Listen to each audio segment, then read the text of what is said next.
You want Elon between Lair and John. Well, so Echo Lima Lima Alpha Mike.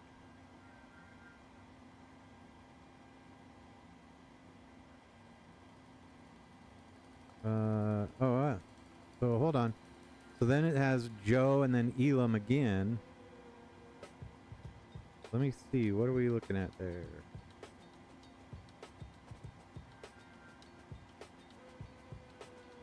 All right, let's look at our arrival. Elam 5 arrival. Yeah, so it's John, then Elam. That's where we're getting all mixed up.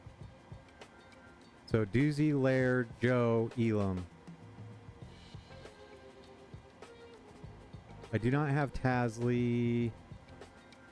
So let's see. If I go to the legs page, it goes Doozy, Laird, John, Tasley. Now it does. Then Elam, Zyron, Gemma, Camlo. So what do you have now?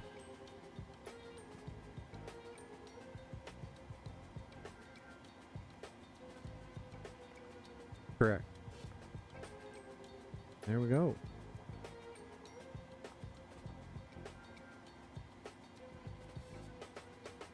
So let me go, let's look at the chart. Let's see if Ketchikan has a CTAF frequency 123.6.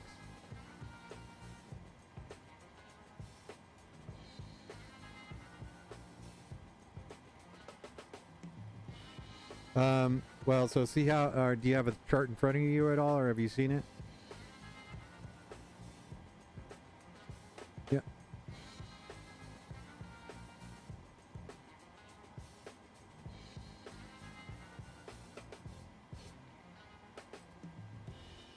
Yep.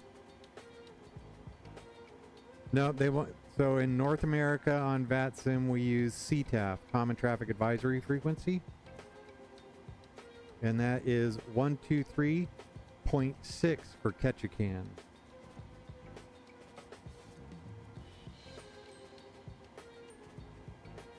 If you look at the chart for the airport, the 10.9.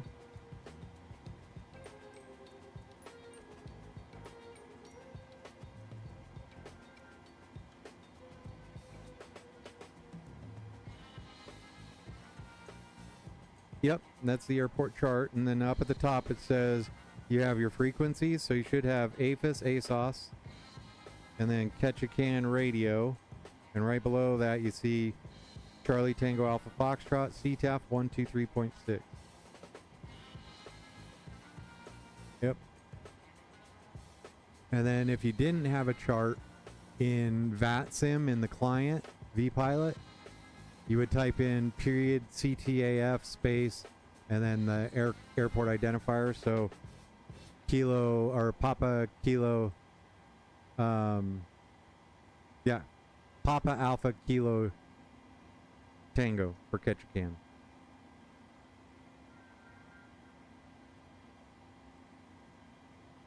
Up on the pilot, yeah. Rachel, good evening. How are you? Welcome aboard. Yeah. Yeah. No, it's got a lot of functionality in vPilot. It's pretty decent little client, so knowing what to say, and it can help you out a lot.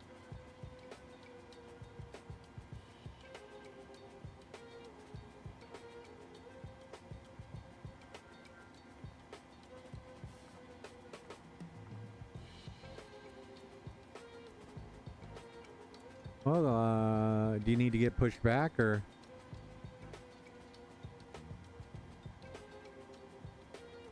Copy, no worries. It's going to be just a minute. I got to get fired up, and then we'll be ready to roll. All right, ladies and gentlemen, welcome aboard a Thursday night flight. A little bit different tonight.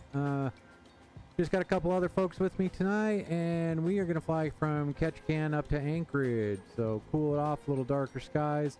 We'll see how we do. 360 is our cruise altitude. Runway heading is 29 or 5.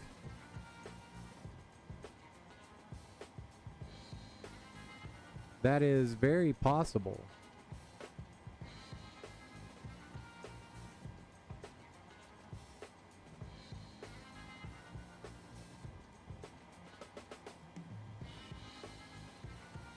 Yeah, and I think it's actually a setting in there, but I don't mind. I just click on real time when I'm all set.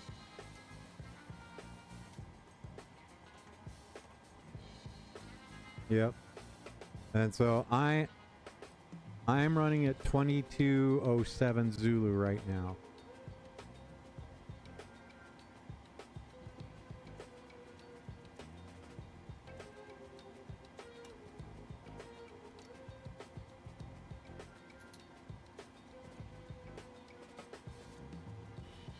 Yep, so set it to 2207 UTC.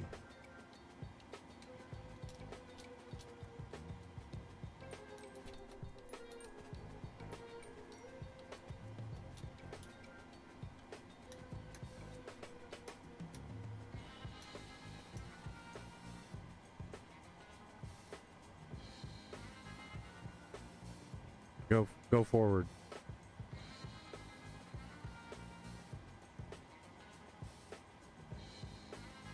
Yep. So yeah, you should be able to put it about midpoint, and then you'll see 2208 in parentheses.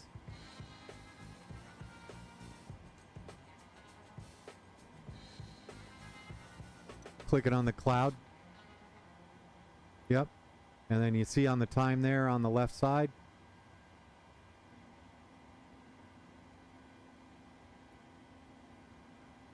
So make it 10:08 p.m. in UTC time. Or 10:09 now.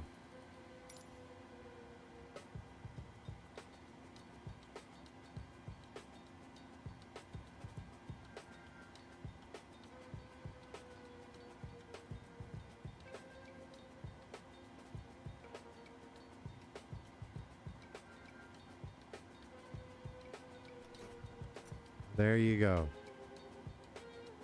That'll make it happen. Yeah, I forgot about, we are in the extreme north, and so it makes it so it's a little darker right now, or daylight doesn't last quite as long. Aviation Geek, welcome aboard, pal. Alright, then we need to go here so we can remove my chocks.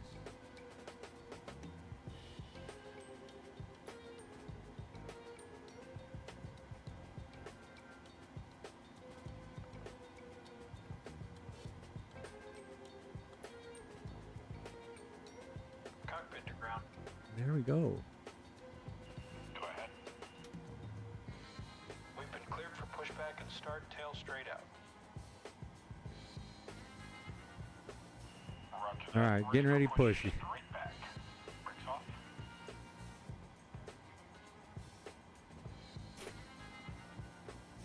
Brakes released. Mac, how are you, man? Welcome aboard. Won't forget, Jim. And York, if you hear me talking, I'm just streaming too, so. And York, so you know, I stream, so. I don't stream your voice, but you might hear me talking if I forget to mute you.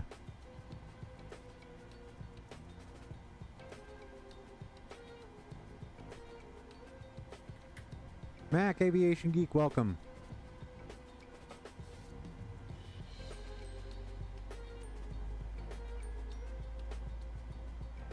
Now, have you seen that Boris Audio Works is releasing their 737 audio sounds?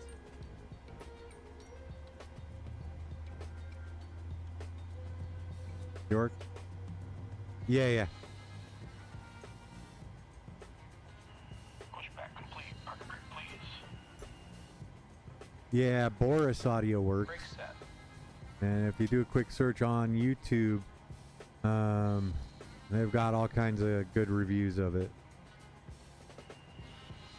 Alright, steering pin is disconnected. Watch for the slip release from guidance on your it sounds pretty impressive. It's coming out soon. I haven't seen a release date, maybe tomorrow, but never can tell on these guys.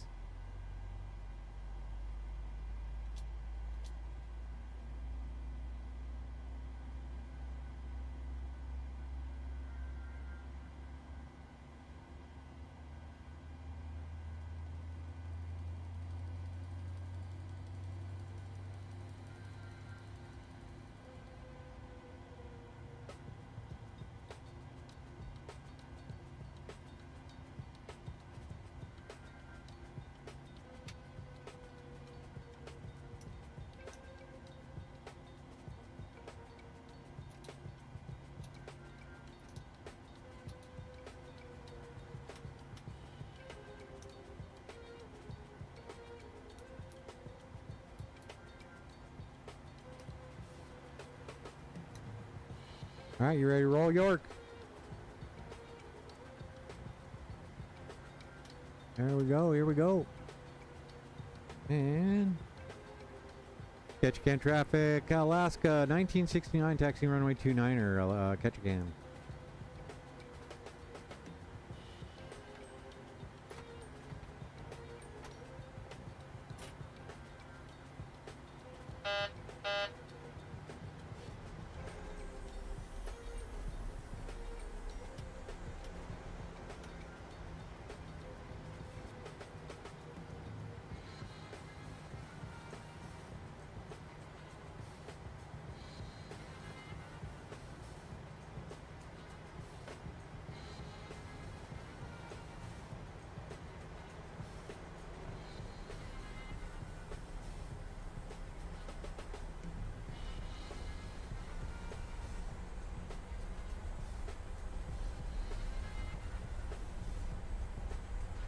Ketchikan traffic, basin 60 will be number 2 for departure, runway 29.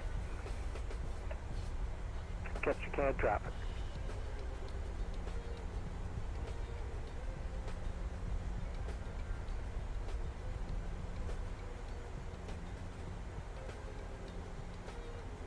So I don't know if you subscribe to me or not, York, but flew a helicopter in 2024, and I'll tell you what, that Grand Canyon scenery there is pretty amazing.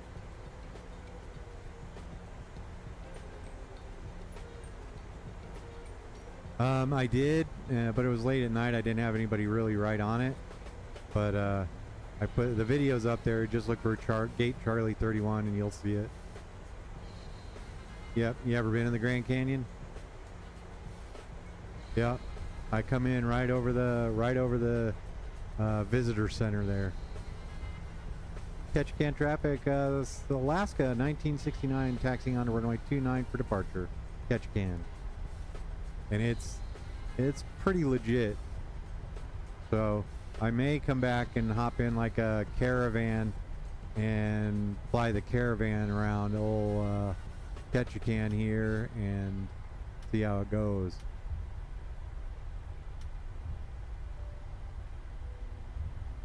Possible, or you might see it in the next couple of days.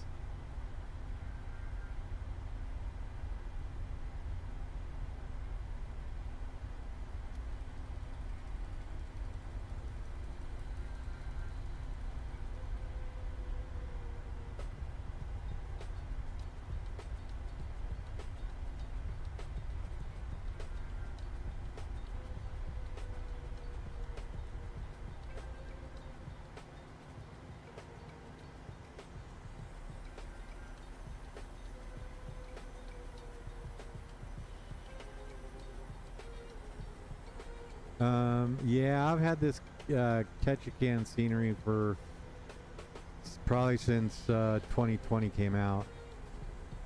Because me and a bunch of the guys used to fly around Alaska a lot. Did you happen to grab the Alaska mesh? Yeah, I recommend the Alaska mesh if you're gonna fly around Alaska. So I think it might be, but I'm not 100% sure. Ketchikan traffic, Alaska 1969, departing runway 29er, straight out, Ketchikan. And here we go.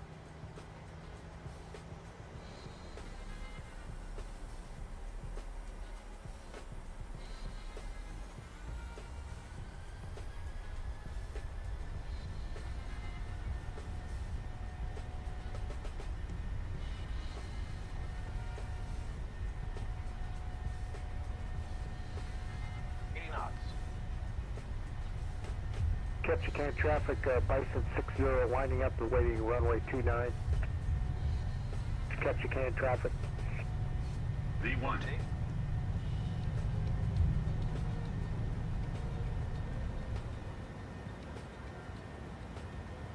Positive rate of climb.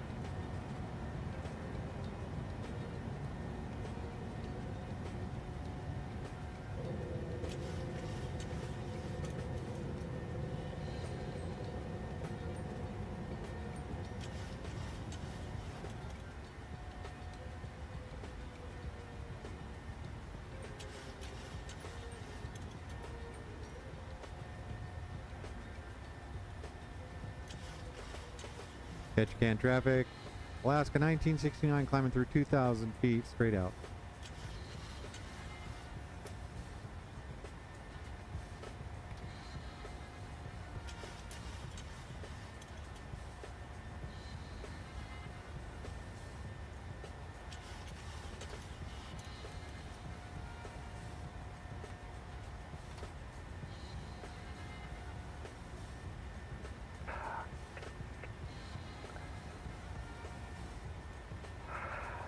Ketchikan traffic, Bison 60, we are departing runway 29, straight out departure. Ketchikan traffic.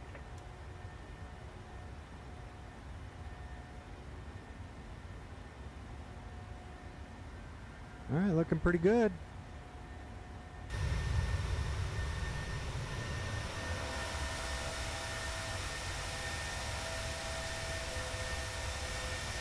Oh, yeah.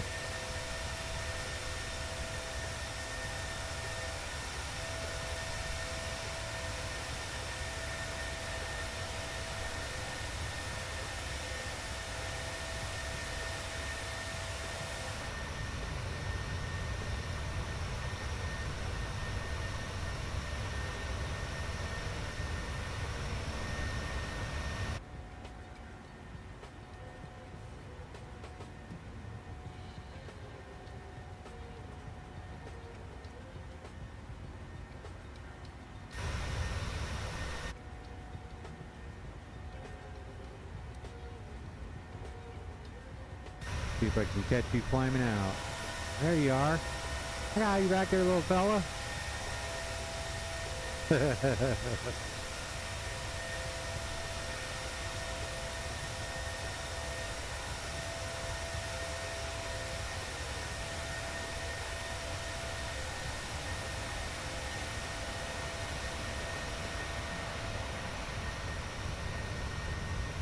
Ketchikan traffic, Bison 60, climbing through 3,000, straight out.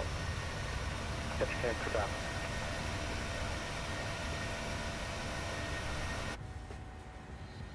Man, that's just a pretty departure right there.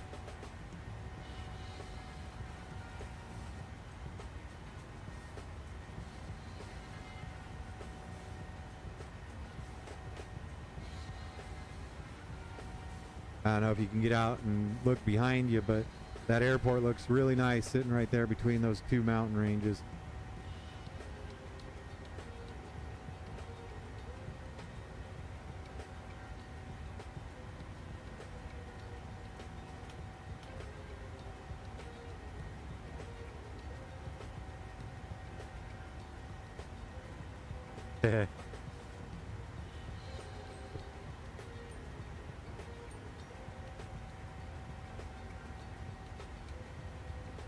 Oh yeah.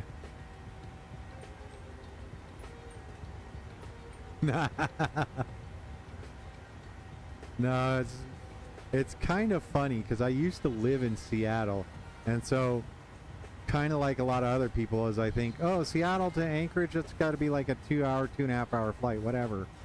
And it isn't until you like live in Seattle and you realize it's like 4 hours to get up to Anchorage from Seattle on an airplane.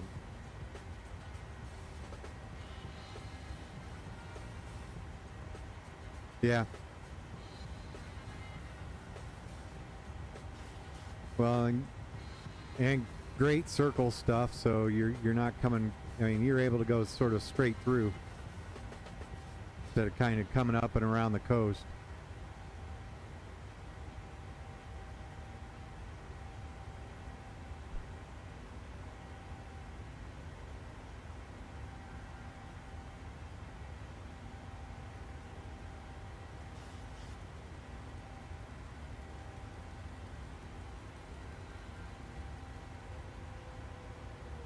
Oh, you bet. Because it just kind of, the jet stream sort of starts like right up there at Anchorage and curls right down the coast, and then depending on where it goes, if it's going like due west, it's good because it just kind of cuts through Seattle and straight east.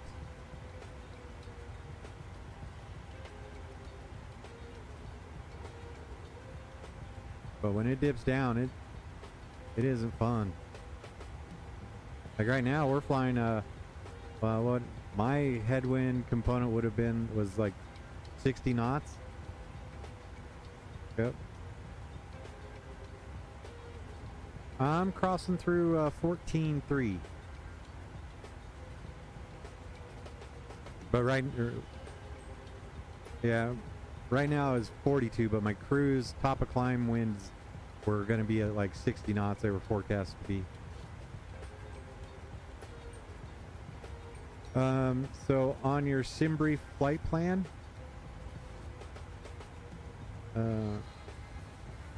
yep. So do you, when you print or when you generate your operational flight plan, do you just do the default flight plan? You don't select like Southwest or TWA or anything like that? Okay, yeah. So if you're looking at your operational flight plan, on the top top left it should have your call sign. So BZN60. Oh, okay. Yep. So then over on the right hand side you see where it says cruise system, CI whatever, ground distance, air distance, GC distance.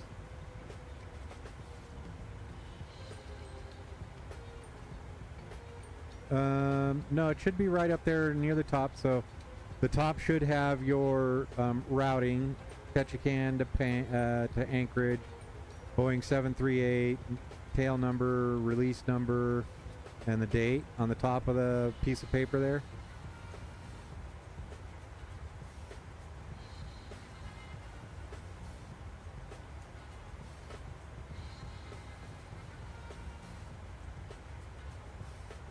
Oh, so you're in SimBrief.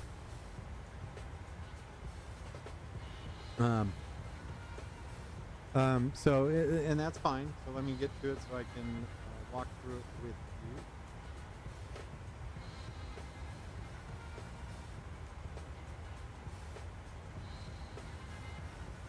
So if you bring up your flight, so are you in the edit page or view page?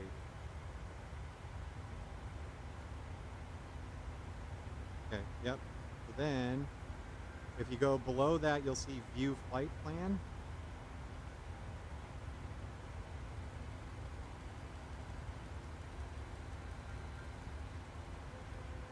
Did that come up? Okay. All right. So, well, on the left-hand side where it says Dashboard, New Flight. Oh. Are you in the Microsoft Flight Simulator SimBrief panel?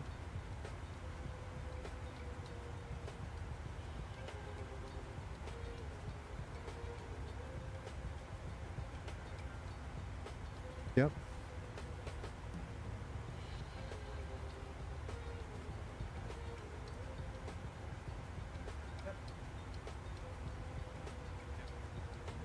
So what you want to do is right below there, you'll see there's a thing that says edit flight, view PDF, import into charts, all those.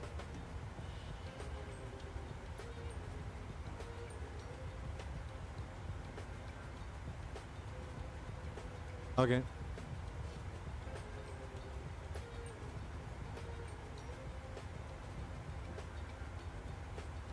Yep.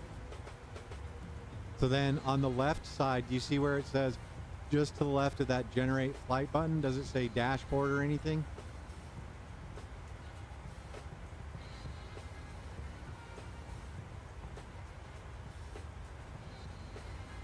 Yep. So go to view flight plan.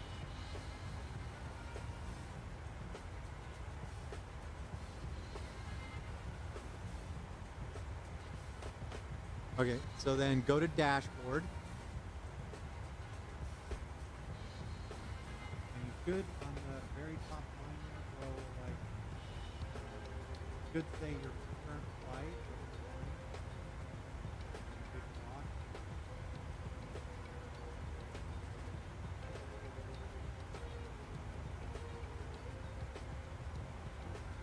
Okay, so go to dashboard. Now it's just you have latest flight.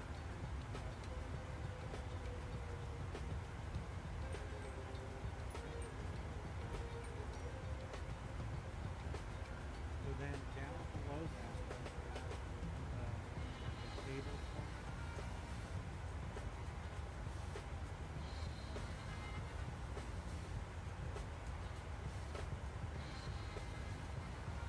Is there anything below all?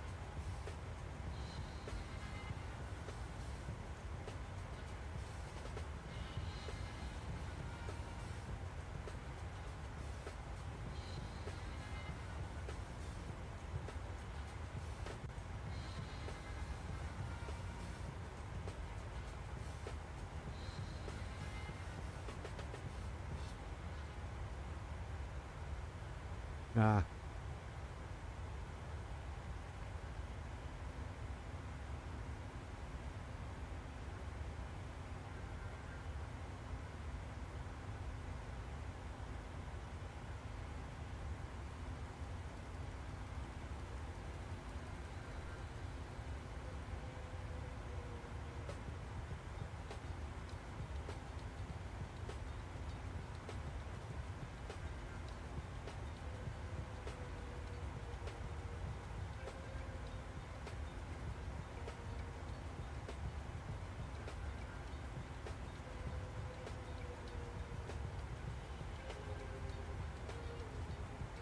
Yeah, so sim brief is pretty easy, and then it generates like what you would normally. You probably saw thousands of them like crumpled up between the seats when you were getting in working on airplanes.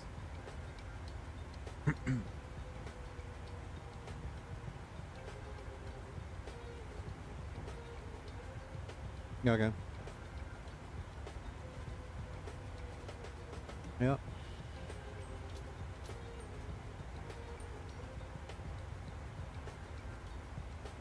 Then did you hit generate?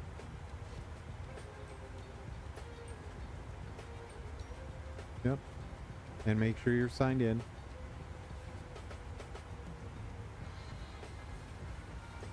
There. Okay.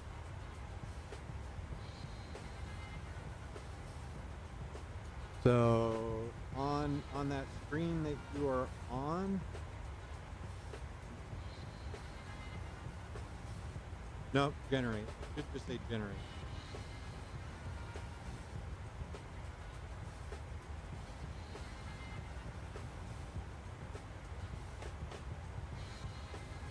Okay, well, this is an easy one to do. So click on the dashboard.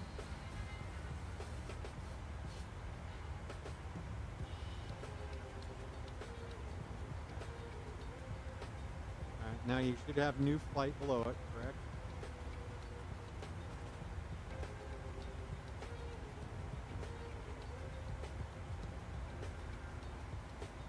Okay. On the left side, pull that menu up again. Yep, click on new flight. And now just put in BZN and flight number 60.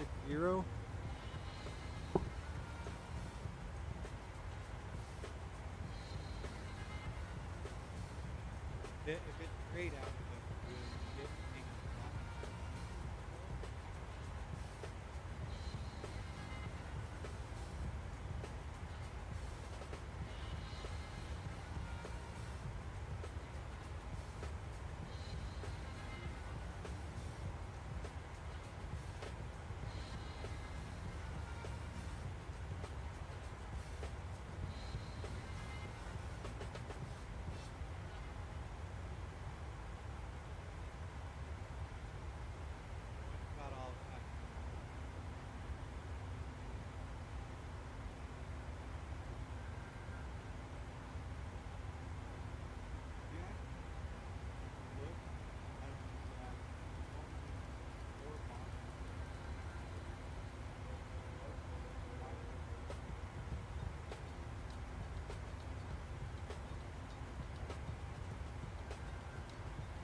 from 400 in there.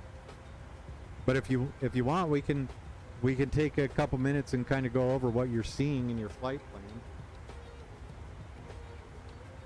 All right, so I'm looking at mine, so yours might be a little different. So this is your operational flight plan, so that's why it's called an OFP. And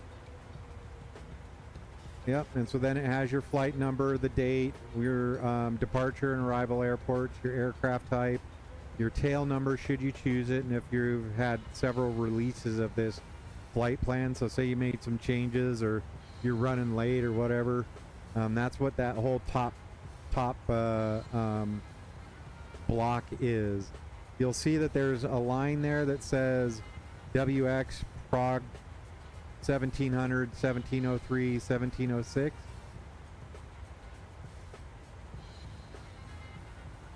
Just, yep.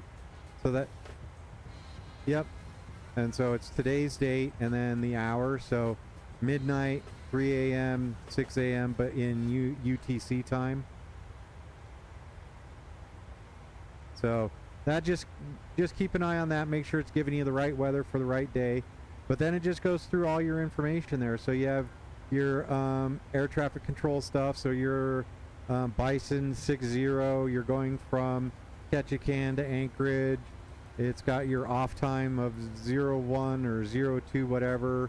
And then your actual or your estimated time en route, blah, blah, blah, all the other fun stuff like that. And then it has your weights, your maximum weights. So your maximum takeoff weight, your maximum landing weight. Then your maximum zero fuel weight. And then it has your estimated. And this is where you get your zero fuel weight to put in for your performance. So it probably says something like 119 or something like that.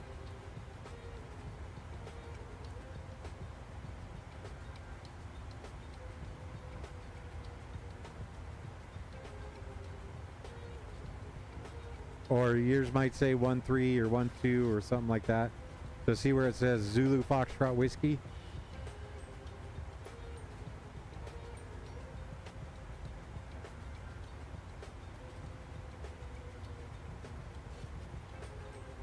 Okay. No, it's kind of, if you look at that little data block we were talking about with cost index and wind, it's just left of the average ISA. So you see zero fuel weight, ZFW.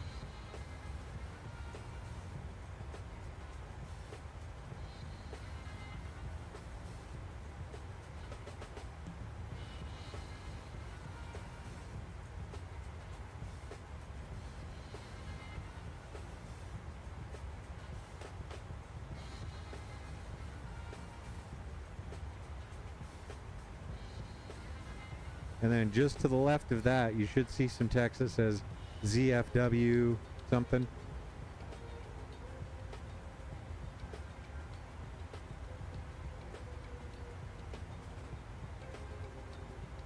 Yep.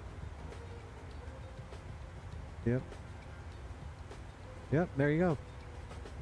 So that zero fuel weight is what you put in for zero fuel weight on the init page, on the perf init. And then right below that, you'll see FL steps PAKT slash, and that's where you get your cruise altitude. Mine says 0360.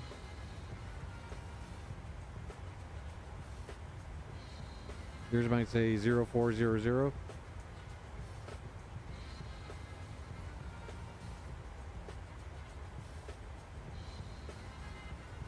Yep, before the dash lines that cross it, right above the first set of dash lines.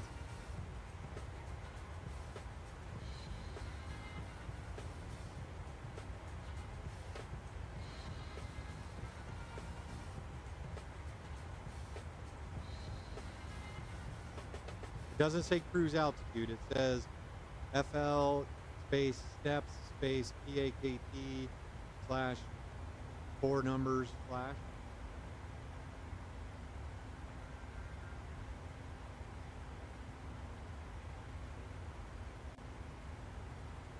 So right below where it says estimated takeoff weight.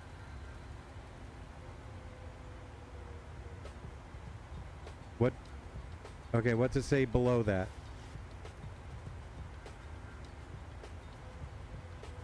And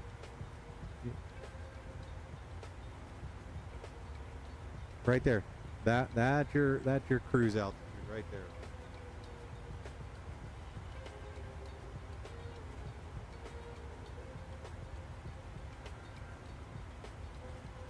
It might just be a little better this time since you just generated it. Or you may have actually selected a different aircraft and it may, oh, you may have, you put in a 700, right? Yep. So all kinds of things can affect your cruise altitude.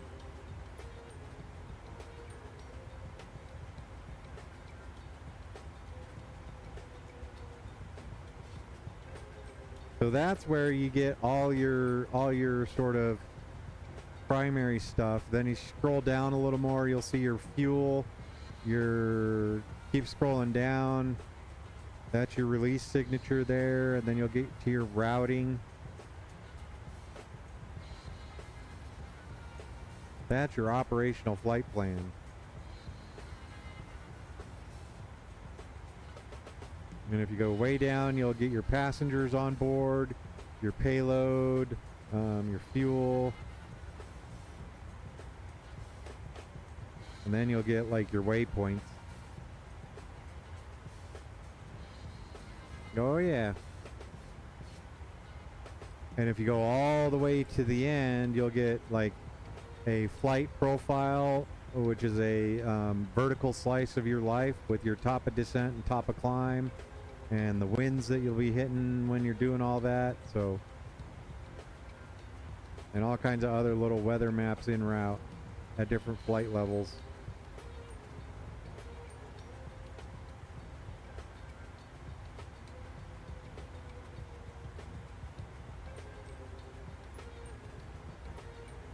The Kuril Islands.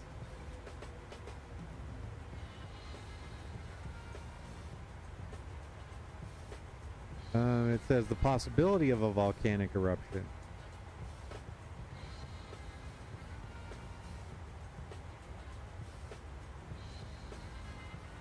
Way to go, York. Way to pick us. We're gonna die.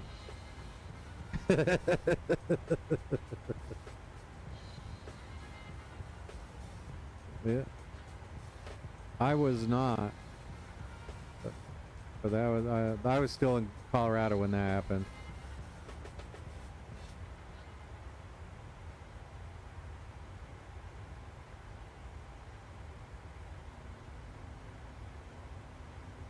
That's what I've heard as well. So now we're actually going to make a change to our flight plan.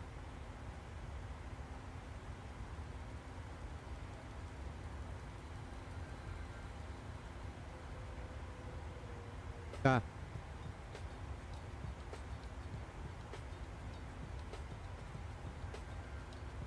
Yeah.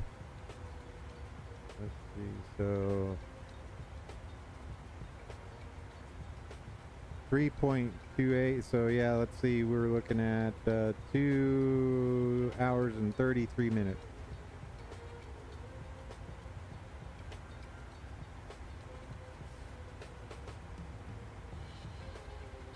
Yep. So you know on SimBrief you can connect it and it'll automatically generate all that for you. You ready for it? All right. So in that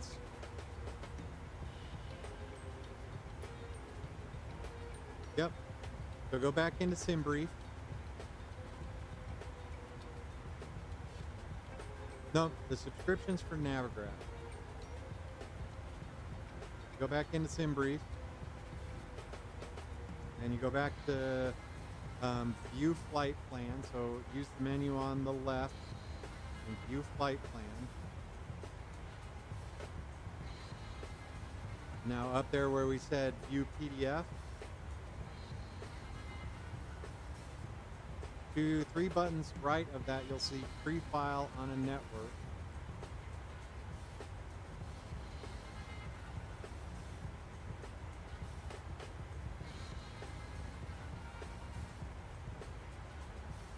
Nope. Yep, so go to View Your Flight Plan over on the left-hand side. Remember that menu? So view the flight plan. Now you have all this stuff up. So flight number should be DZN60, blah, blah, blah, right? Now above that, it should say Edit Flight Plan, View PDF, Import into Chart. Do you see all those buttons up there? Nope. Yep.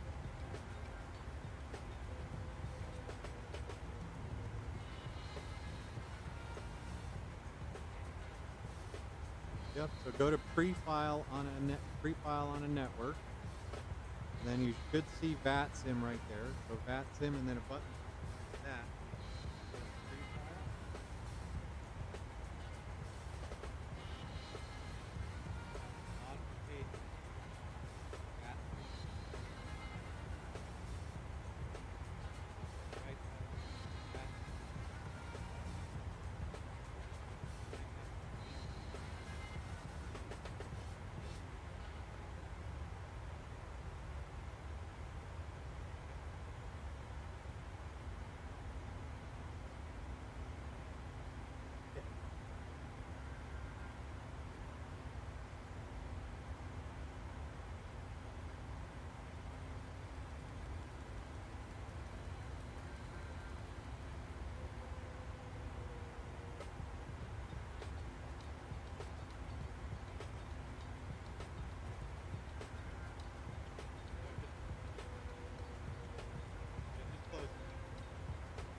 before we go getting all crazy with the old VATSIM sign in, we're actually going to change our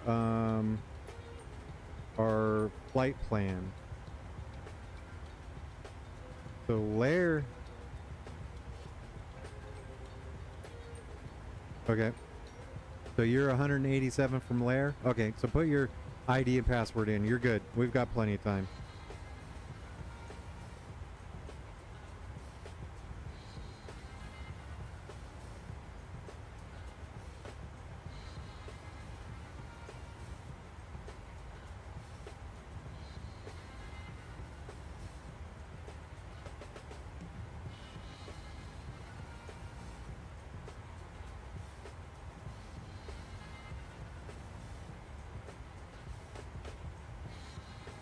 Okay, so hit that pre-file on VATSIM again.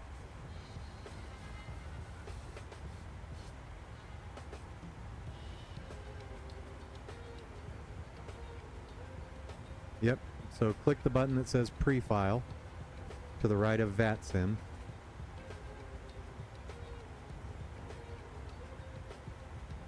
And it should bring you to VATSIM. Yep, so it should be all filled out with all your info, right?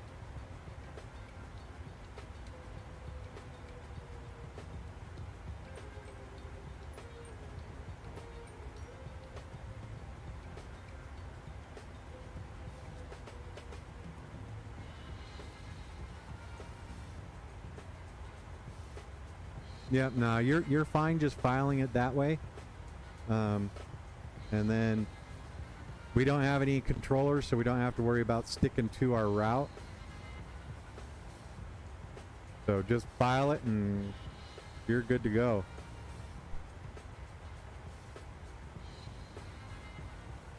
There you go.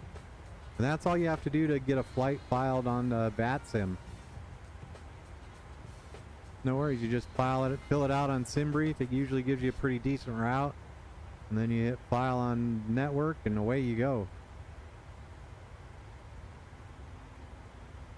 And then I don't think we need to make any changes. I think we're good. So I am going Lair, Joe, Tasley, Elam.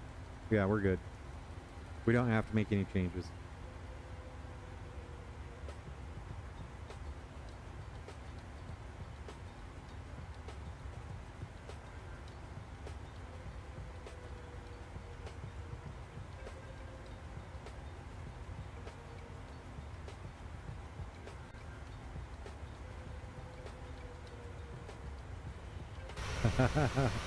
Nah, we're out over the Gulf. There's some good mountains off the right.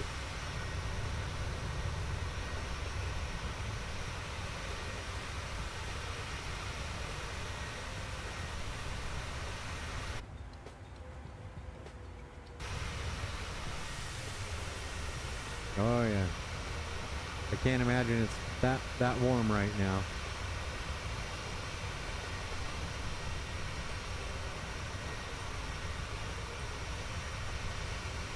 I did. I will be extremely happy once they get PMDG over into the new sim. It's different. It takes a little bit of getting used to, and we're gonna have to reprogram all our controls and all our bindings and everything. So, yep, because they change it all up in the new one.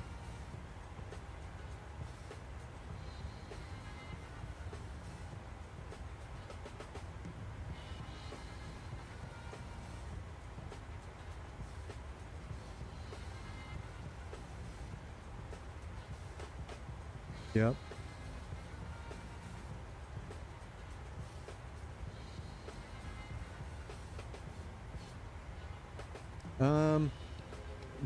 To be honest, the none of the airplanes that no.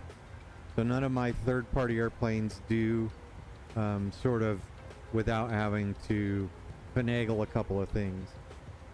So like the Learjet, you have to it works apparently, but if you look on the Discord, you have to like make sure a certain file is in a certain location, and then you have to reboot and boot it up again.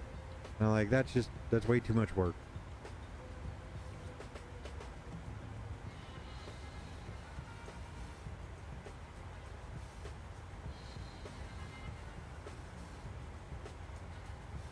I do, and they're installed on 2 different M.2 drives.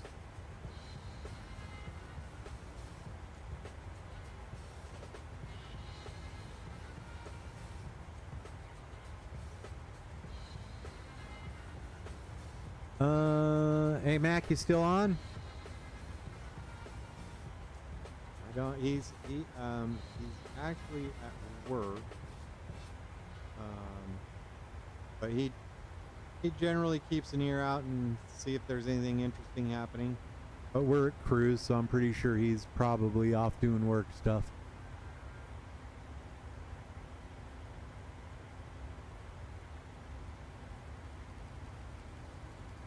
Yeah, no, it's not that he changed shifts. He's kind of on a he's on shift work, and sometimes his shift ends up on a Thursday night, or he picks up some extra shifts, and sometimes he can't necessarily be here. So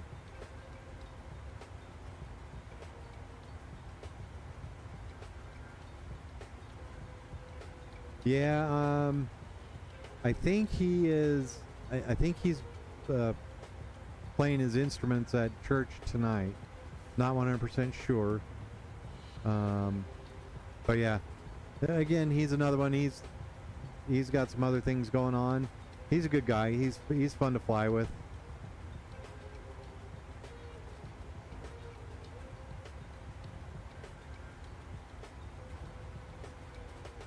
Yep. Yep. No, he really enjoys his music. He's really talented. So yeah, it's a lot of fun to hear him play and keep him chatting.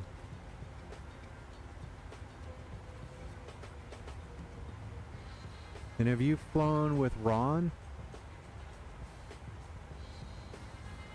Okay.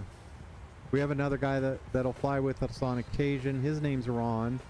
I want to say we've had a couple of people come and go over the past, but Ron's just starting to get into it, and I think he tends to be a little more mainliner centered. So, you know, flying actual routes and maybe doing other carriers. So, but that's Thursday Night Flying Club. Fly what you want. Just get in, have fun.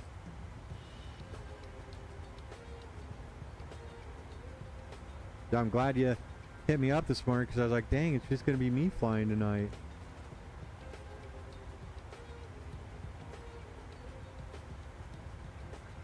Yeah.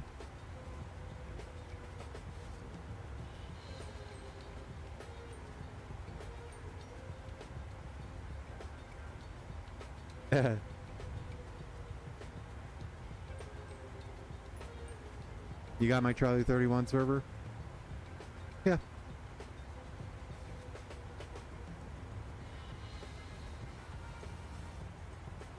Yep.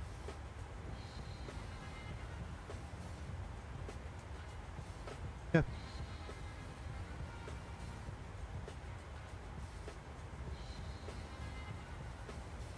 I do have a bunch of stuff, but I know that it's just more familiar in the Bravo for you. Tony and I don't mind. I mean, that's what it's here for. Get used. So I was like, he's familiar with Bravo. We'll just do Bravo. Yep.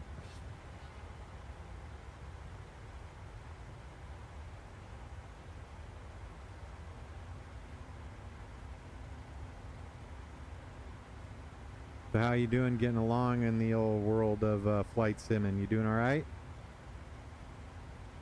Good.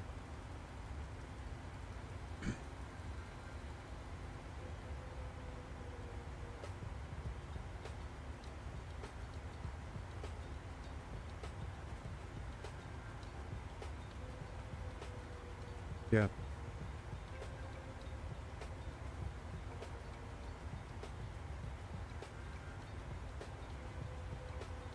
commercial. Wow.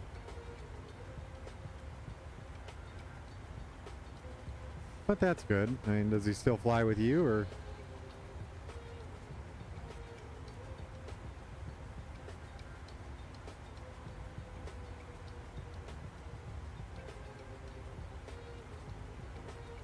Yep.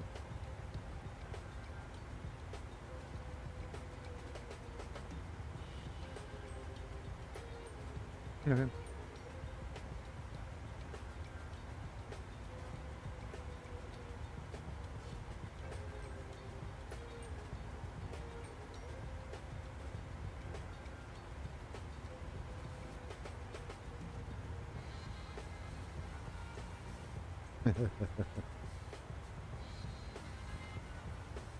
Yep.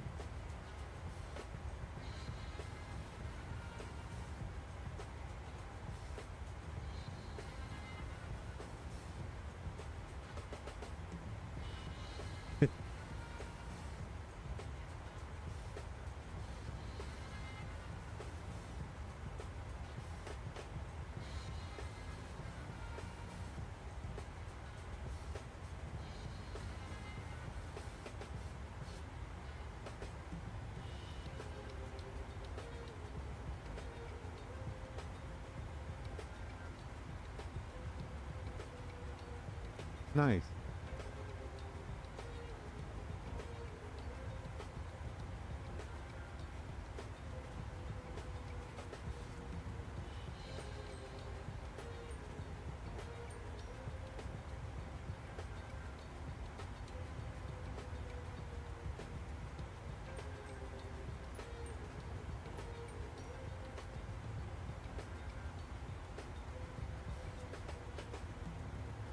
Yep.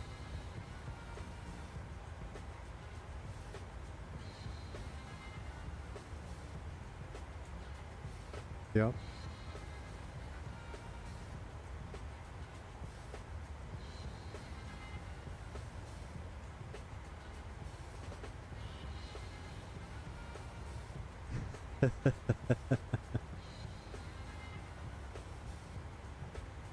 Yeah.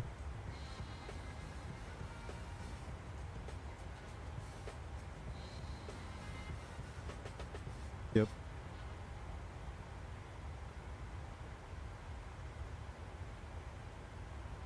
Yep. Yeah, it's crazy to think about all the airplanes that are just gone now.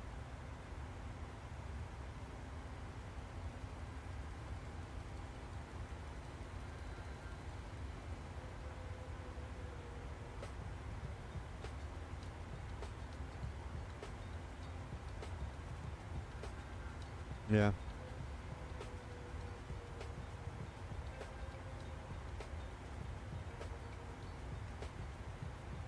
Yep. Yep.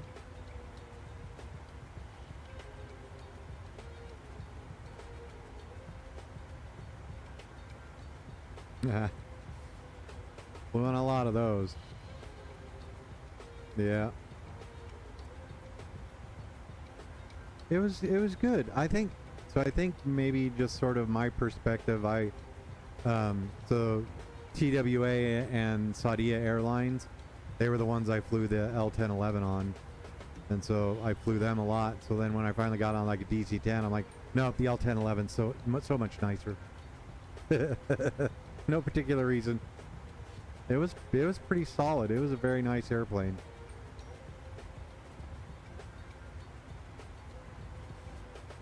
Yep, I got a 1,200 foot for that, and the minimum is 463 for the RNAV.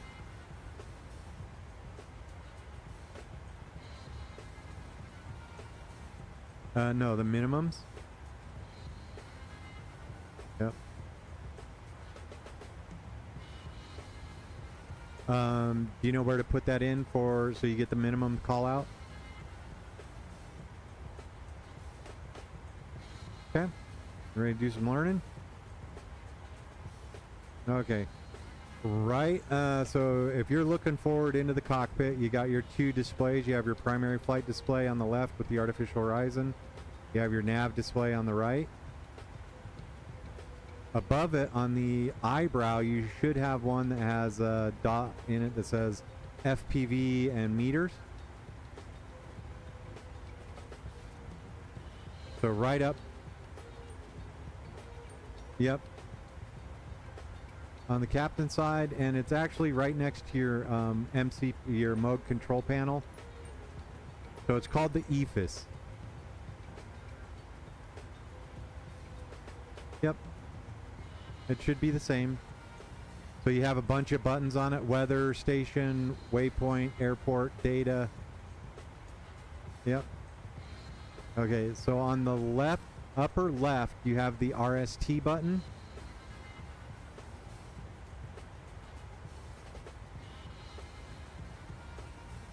And so the skinny dial will change your altitude in your primary flight display. So if you rotate it a little bit, you should see green numbers below your artificial horizon change.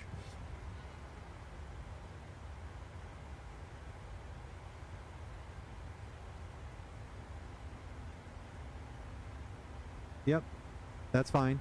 And then the outer, so you see how there's two dials to it? There's the big fat base and the little skinny top. So spin the little skinny top, and you should see,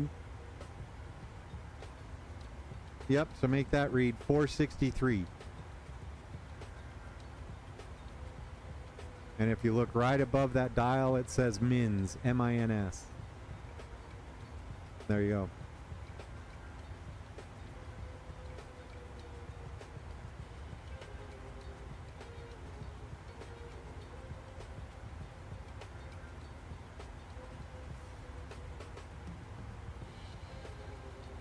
It will. It'll say minimums. And if you watch anybody on their little YouTubes, we always go, continue.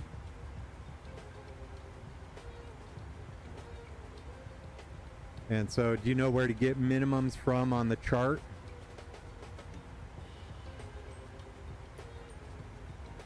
No, on the actual navigation chart for your RNAV. So you use ForeFlight, correct? So bring up the RNAV for runway 33.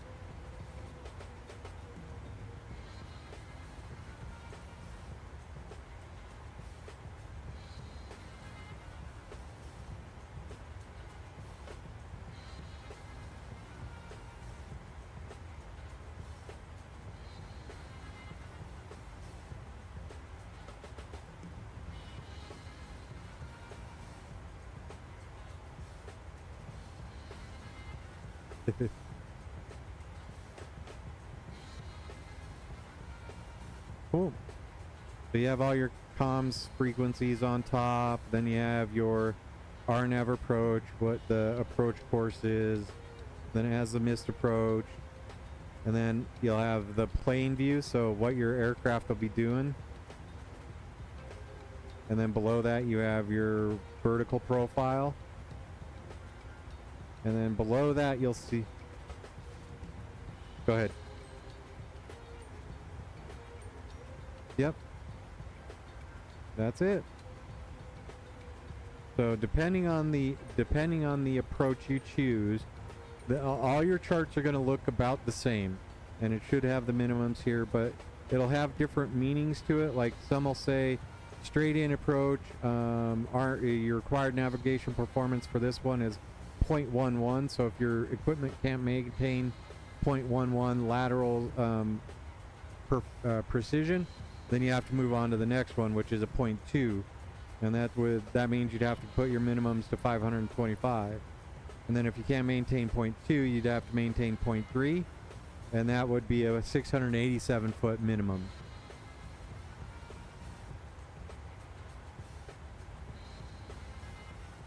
Performance or precision, depends on who you're talking to, but it should be performance.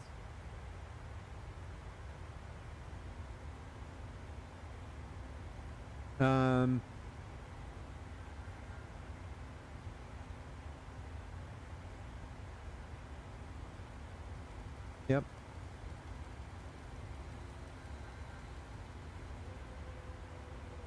Yep. Yep. So that's required navigation performance is 2.0. What is it? No, no, it is not. No. Yep. So you'll see right there it says RNP, that's your required navigation performance. On the other side is ANP. What does the A stand for? Or actual. Yep. Yep.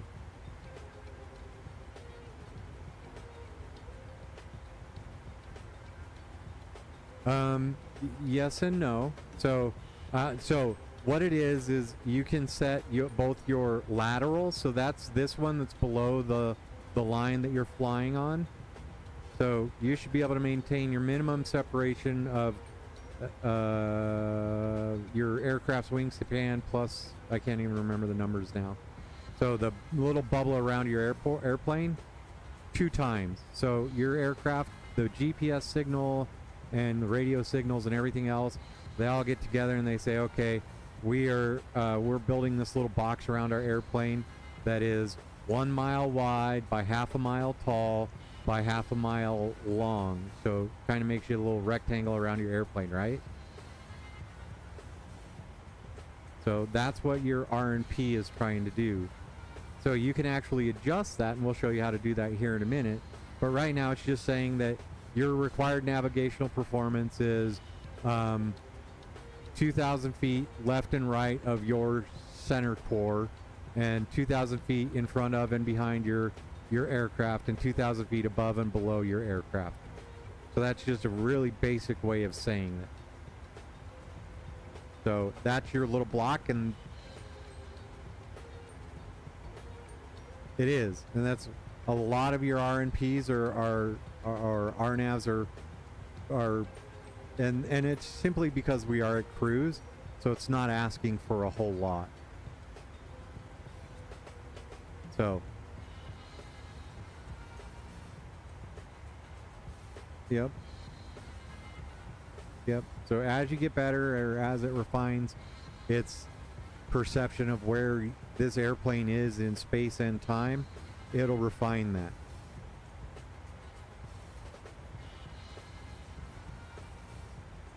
So now there's a way that where it says RNP, you can change that. Are you ready? All right. So on your FMC, hit the progress page, the button for progress.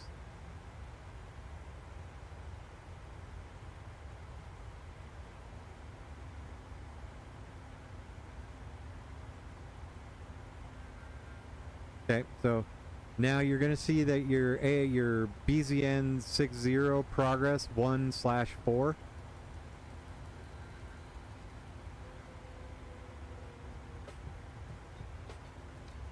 Oh, did you put? Oh, okay. So does it say progress 1.1-4?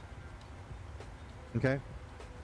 So hit next page until you're at page 4 of 4.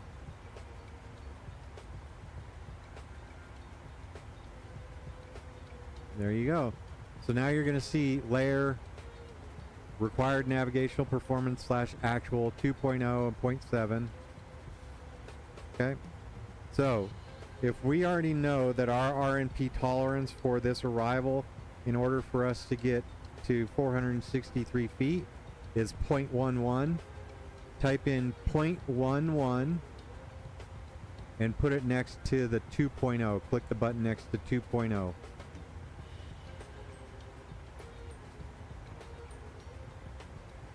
All right. So that's going to let you know, it's going to give you a bunch of visual indicators on your primary flight display. And we'll talk about those here in just a second, because you can't really see any of them right now. But there you have it. So you've changed it so that you would be legal to fly down to 463 feet unless you went outside of some of these parameters that you'll see here in a minute. So then on the other side of that display is vertical RNP, ANP.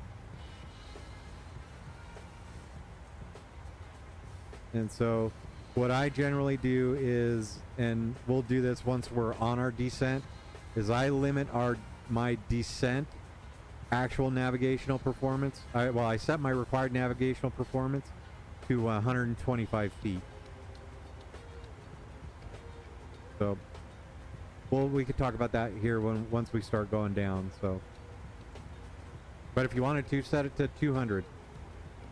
So same thing, type in 200 and put it next to the 400 button.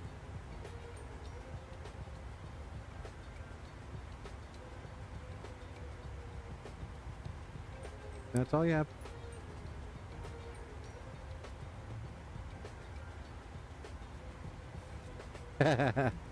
Oh, that's all little things to help you fly safer and better.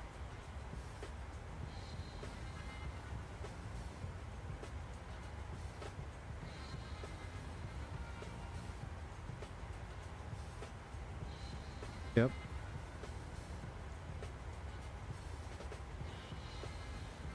Well, they didn't have a lot of it. Those were all old steam gauge planes.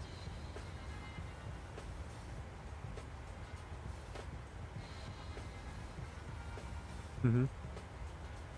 Yep.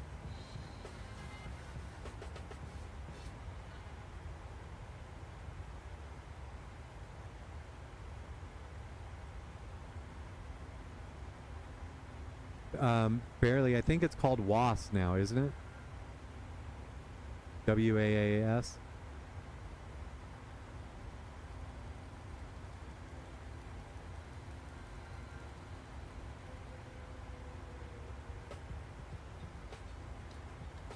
Augmented. Yep. Okay.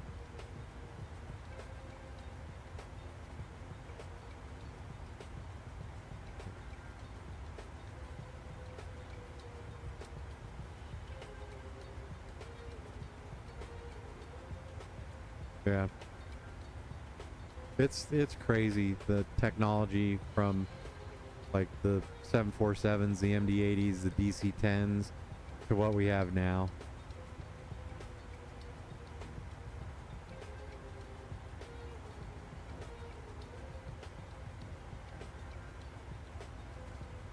Okay. Yep.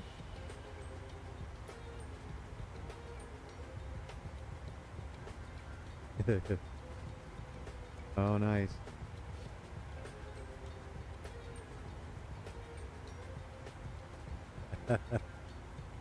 You can call me Santa.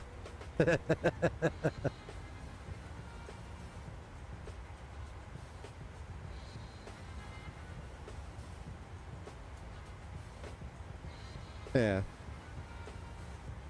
And is the airplane 100% intact? I mean, can you go everywhere on it, or?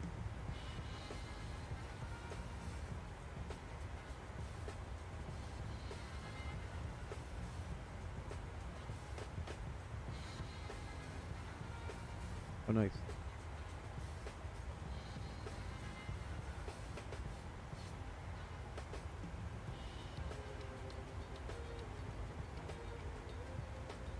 Nice.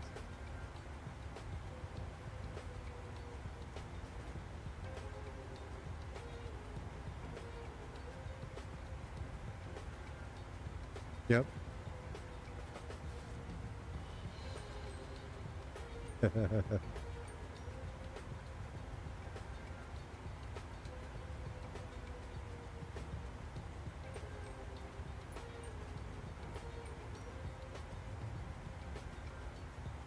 Oh, yeah.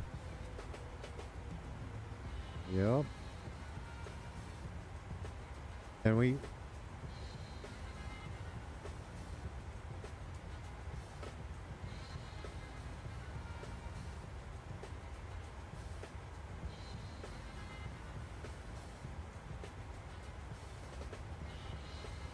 Yeah.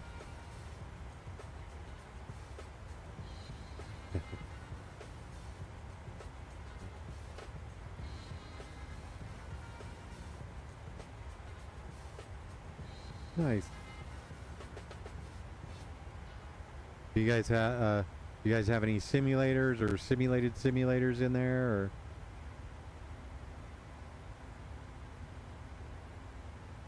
Okay.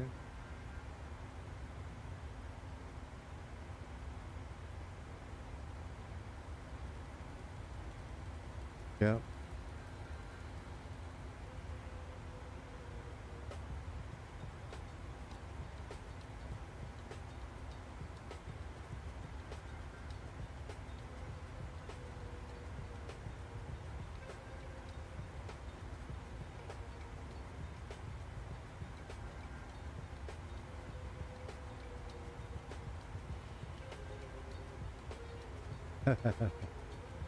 Yeah.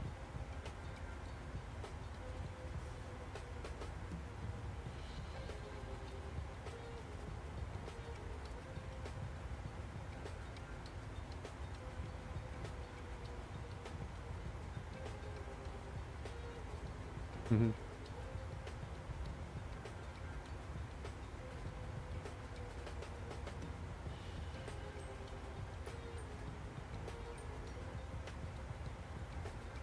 Oh.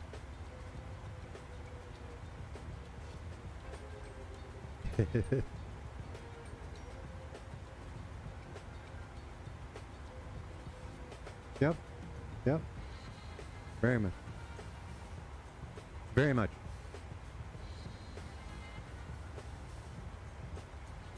Oh.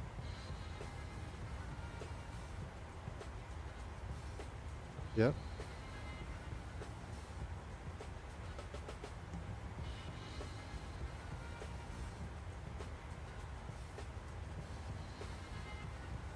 Yeah.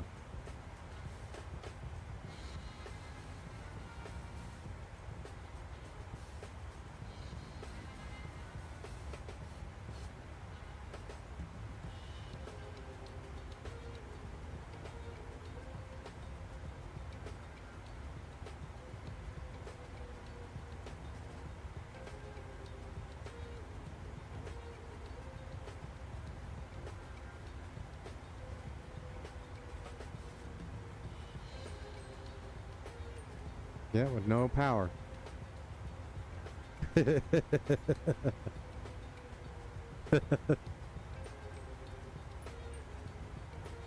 Yeah, no.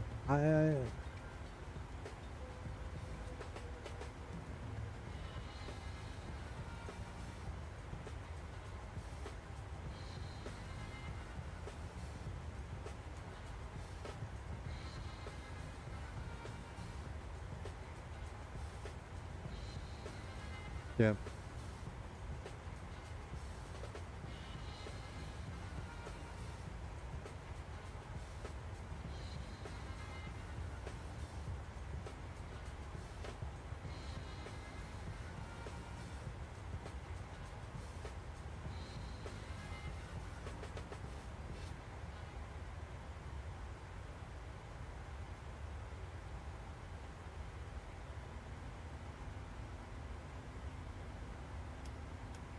Yep. Shoot.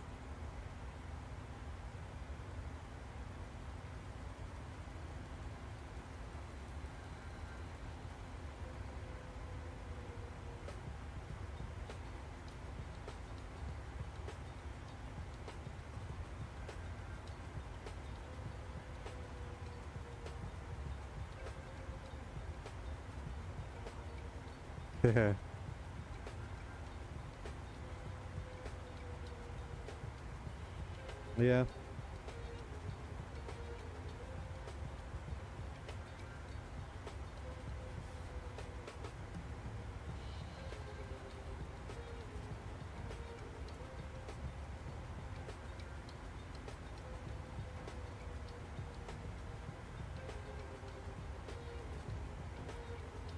Yeah.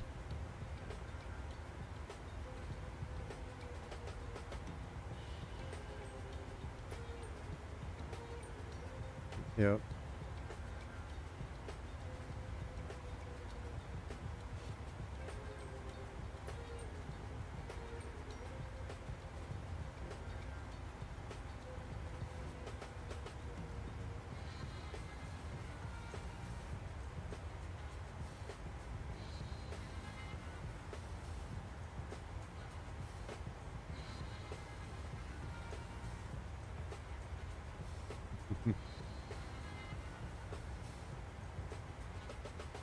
Yeah.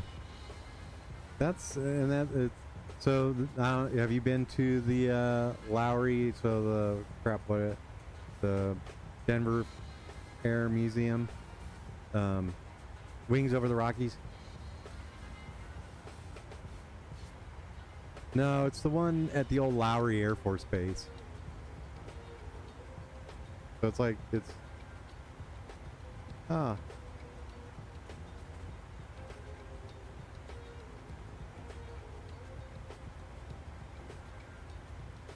How long ago did you do that?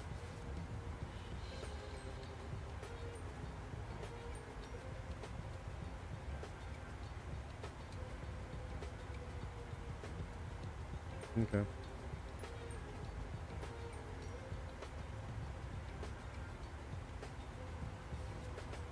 Yeah, no, that's the. It is. I think it is. It's the Wings Museum. And then they have another one up here in Denver called Wings Over the Rockies. They do have one in Colorado Springs, but there's also one up here in Denver.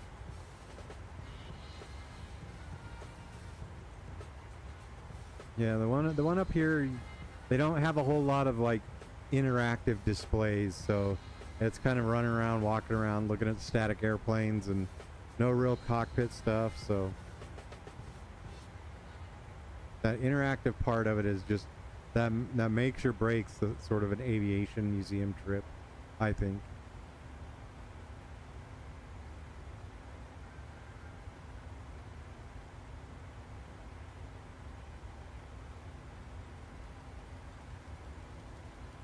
Alright, so let's see. I'm showing that I am 169 miles away from my top of descent.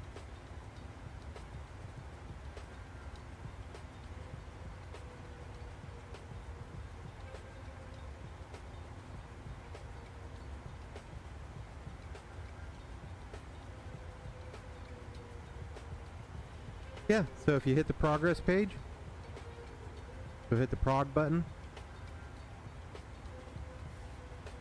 and then right below your arrival airport should say TOT-D. So that's to top of descent. There you go.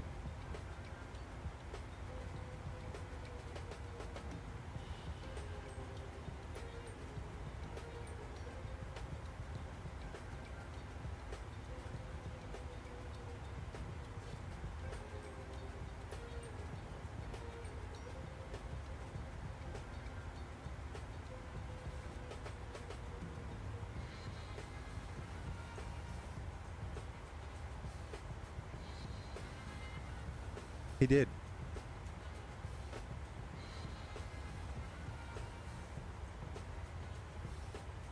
Yeah, we did it at the Wings Over the Rockies. We did it in their little conference rooms in their conference center.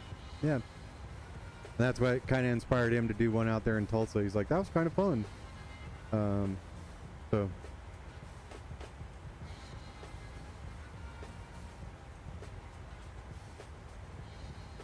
Yeah.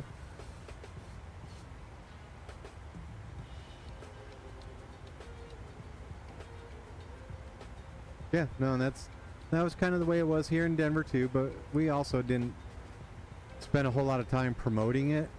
So it was quite literally, hey, I wonder if we could do this, and it turned into something, and all right, spent the afternoon at the museum and met a couple people, and that was it. He does good stuff.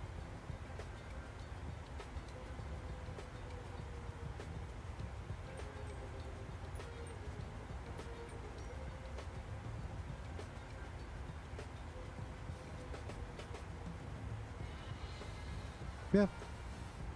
It's a win-win for everybody, you know, hey. It's a win-win for everybody.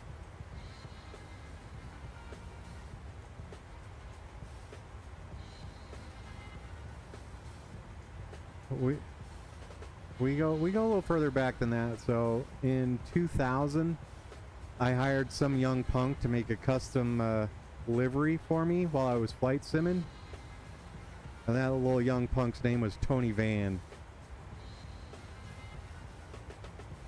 No, 2020. Yeah, COVID. So, yeah, it was kind of funny. You know, no, but it was kind of funny. I'm not exactly a young kid either. He and I are about the same age. But yeah, so I was like, oh yeah, here I'll get this guy. His name's Tony Van. I can imagine he's like 20 years old, coming out of art school, building graphics for airplanes, and so then he just ended up flying through Denver once, and we met in person, and sort of the rest is history. Yep. So yeah, any of the photos you see of him on his Facebook or anything, and he's at the airport, that's at Denver. So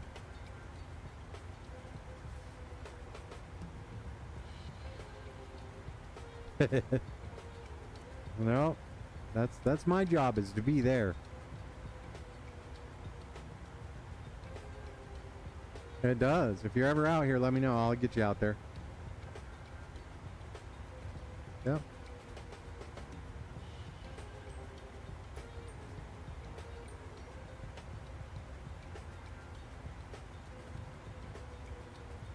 Mm-hmm.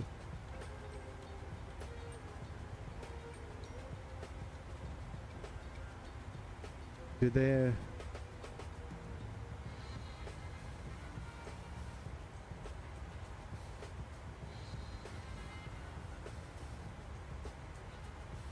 Yep.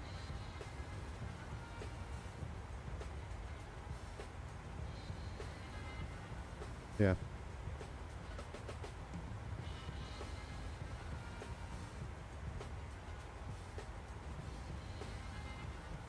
Yep.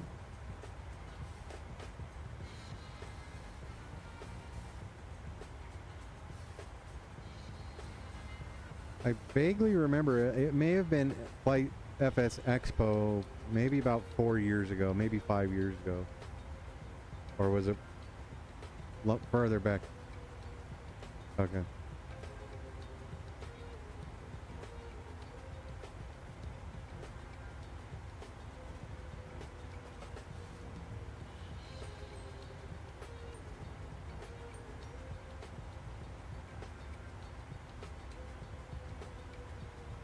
Okay.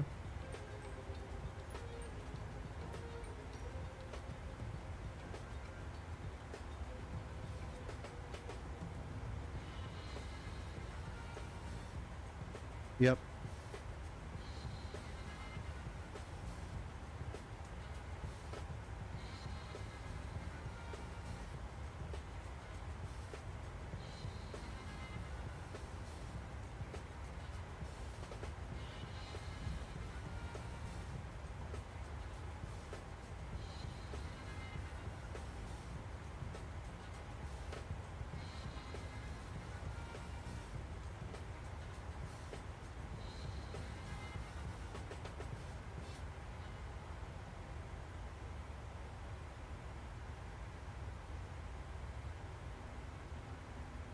Yep.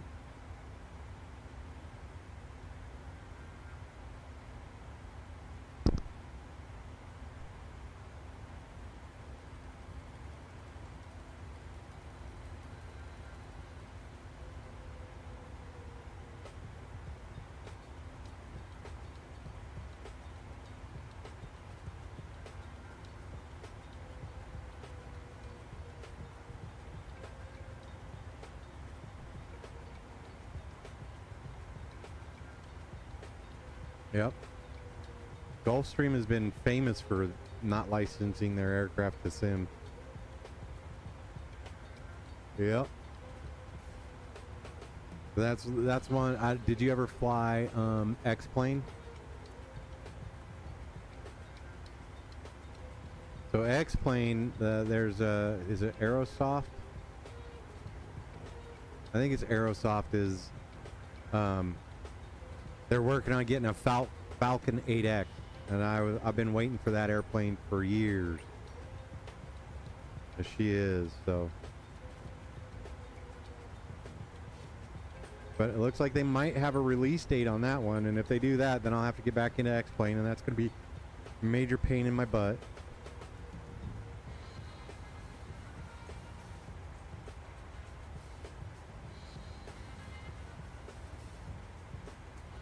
Oh yeah, no, you can do it all the same. It's just the scenery's different, and then you gotta go back and forth. Oh my goodness, good googly moogly. Yep. Yep. And Pat's super awesome, and he spends. I mean, that's the thing. He spends his time in retirement, you know, getting things set up and tweaking the scenery and all the other fun stuff. So.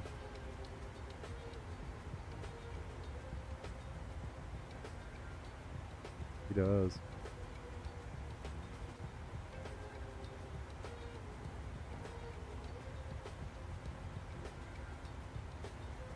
Yep.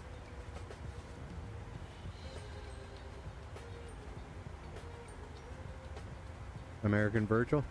He is.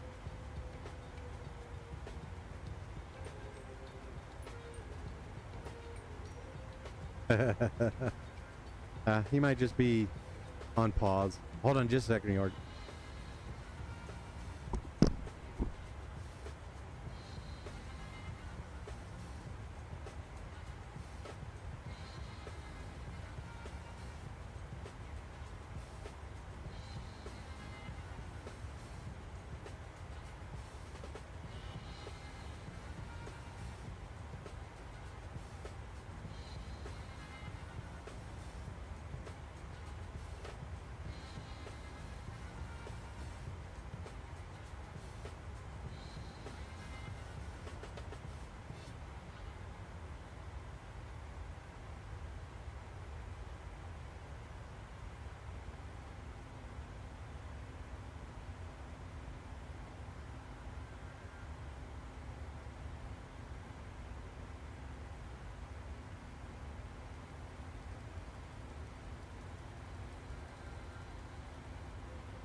Sorry, I had to open the window. Been sitting in this sim for a little while, so it's getting a little warm.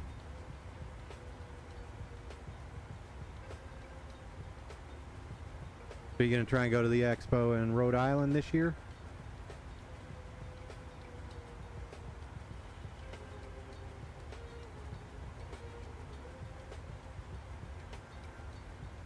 I did not.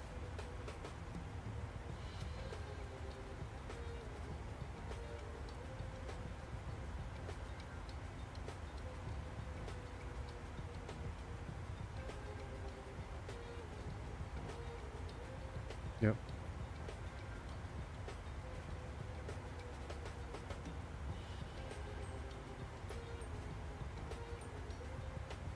Yep.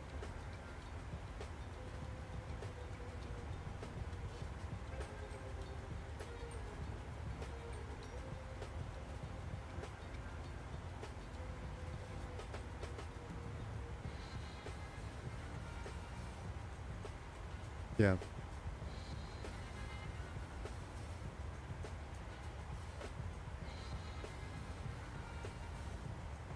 Yeah. Yep. Are you kind of a hands-on kind of guy? Learn by doing?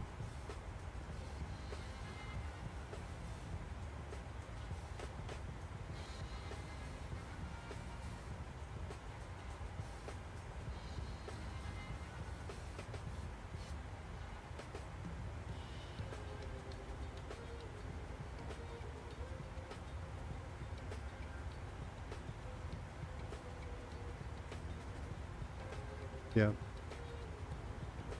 No, that's mine's. My physical controls are all set up as an F-18. So, but they're all buttons and switches, and being able to dial and do all the other fun stuff is fully within all these buttons and dials.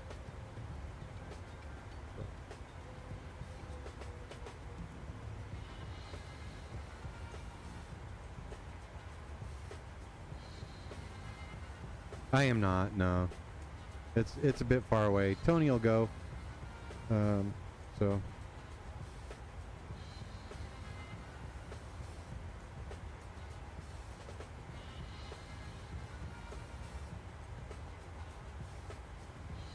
Okay.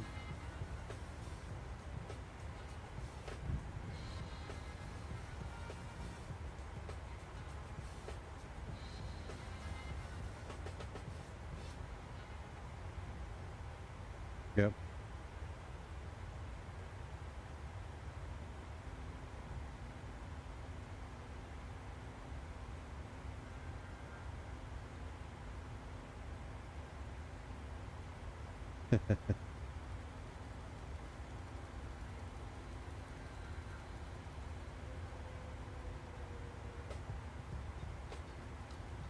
Oh yeah.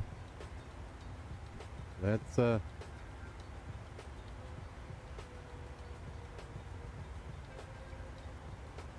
I do. I am. And that was, so I was flying 2D all the way up until probably 2021. When was Vegas FS Expo? Was that 21?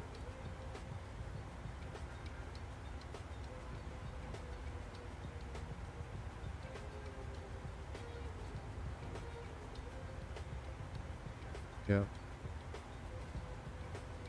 Yep. So Houston was last year, or was Vegas last year? Vegas was last year, because that was the whole kerfuffle. Yep. Yep. So yeah. So anyhow, I ended up with one of the guys I work with was getting rid of his VR headset because he sent it into HP to have it repaired. So they just sent him a new one, but then he got a different headset. And so he just had this headset sitting there, so he sold it to me for like $100. Yep. And it was an HP. And so then I started, it is, I can't say can't, but I can't go back to flying just on the screen, because being able to look around and see the buttons and see the dials and manipulate them and all the other fun stuff is so much more realistic in VR than, I mean, I thought it was just going to be a couple screens that you're able to see. It's all 3D. It's like you're sitting in the flight deck. So.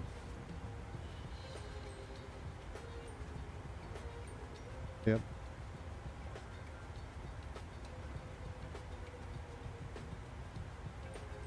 Mm-hmm. And that's...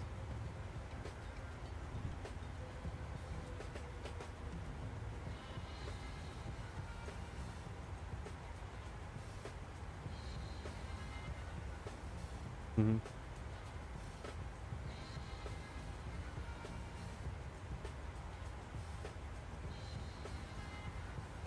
Yep.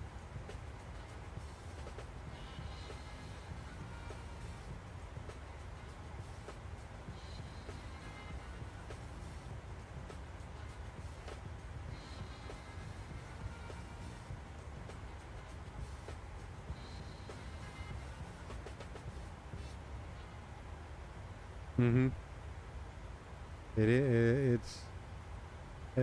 Flying helicopters in VR is 100% different than hopping into the flight deck of a 737 or even a Duke or anything like that. So being able to look sideways and look out the window and see, watch your tilt and watch your pitch, and VR and helicopters are made for each other. So.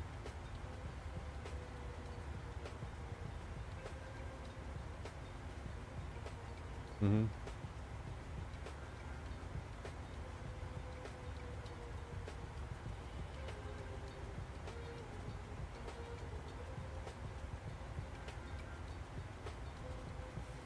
Yep. I have a Pimax. The HP Reverb, yeah, they're no longer making those, so HP's getting out of VR. Yeah.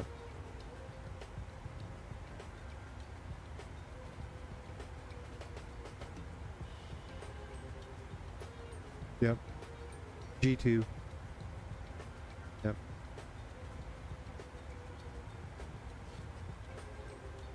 Yeah.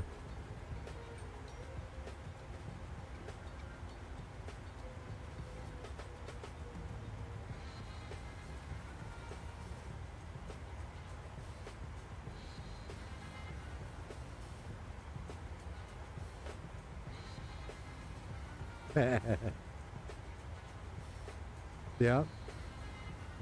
Is he still trying to make it work, or?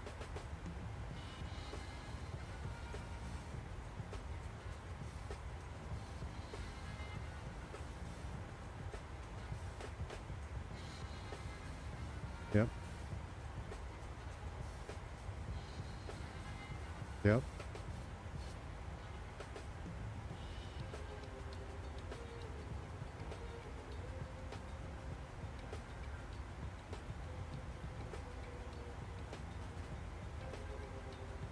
Yeah.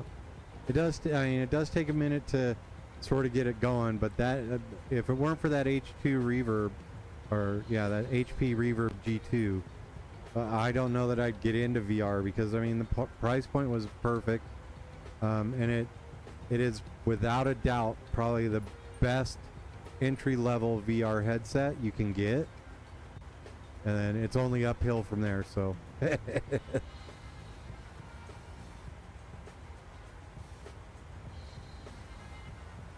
So yeah, so most of the time they were listed at like $5.99, but every holiday, so like Martin Luther King, they'd have a sale and it would be like $1.99 off or $2.99 off. So it was almost always about $300 if you bought it from HP. So.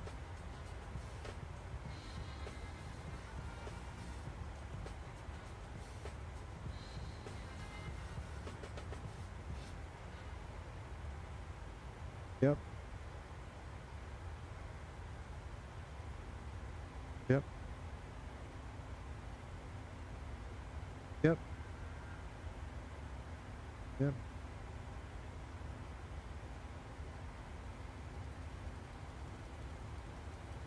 Yep.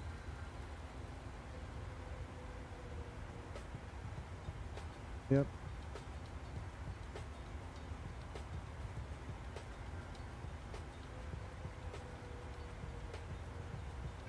Maybe. So if I remember right, you had to have Windows Mixed Reality, and that's being deprecated, so it's no longer going to be around. But so you just had to start Windows Mixed Reality, and then start in OpenXR. Yep. And so OpenXR would be started, and you'd have the toolkit. But then all you had to do was, as long as the headset was on, you started Microsoft Flight Simulator, and then you just hit Control Tab, and that would start the VR. And you always wanted to make sure that you were in the flight deck of the aircraft you were going to fly, and then you started the VR session.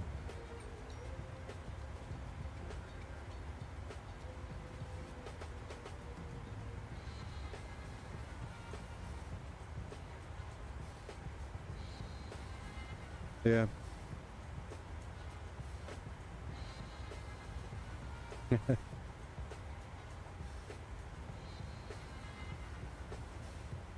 Yep. And that was another one. So I had a pretty beefy graphics card, and the unfortunate thing was is that graphics card would not recognize a VR headset, so you had to literally get a little adapter, so a DisplayPort to DisplayPort adapter, and then it would just see the adapter, and it would be like, oh, here, we'll send signal this way. It may have been.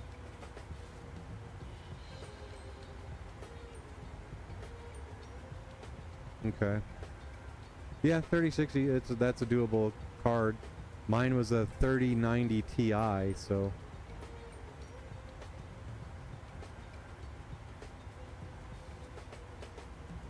Yeah. But that was one of those things I'm like, really?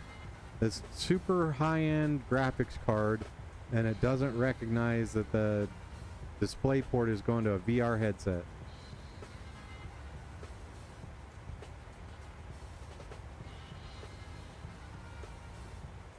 Oh yeah.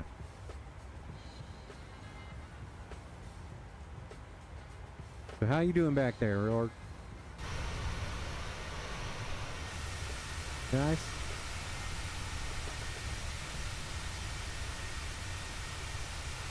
Oh yeah, I see you back there. You just... So I will be up and at your probably 1 o'clock position. You probably, can you see my contrails?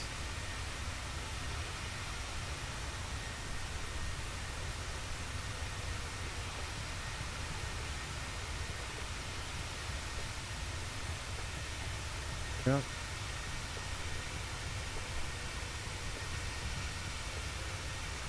Okay. Yeah. I'm not seeing any definition, but I can see your contrails back there.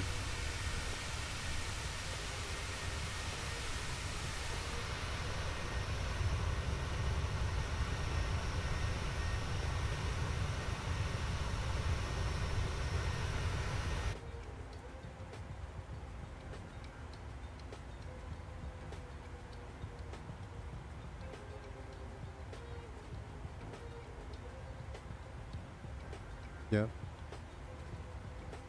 And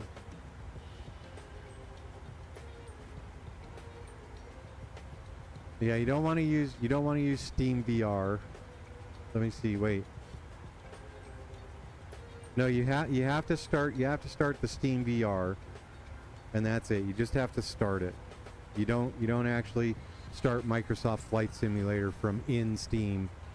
So you might be running two different Microsoft. Does he have the store version or the Steam version of Microsoft?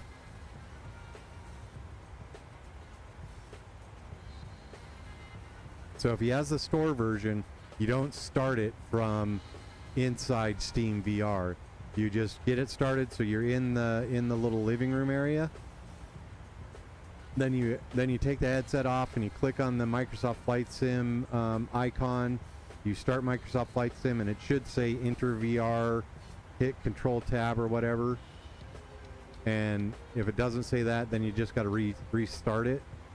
But usually what you end up doing is you start the Steam VR and then you just take the headset off as soon as you're sitting in the living room.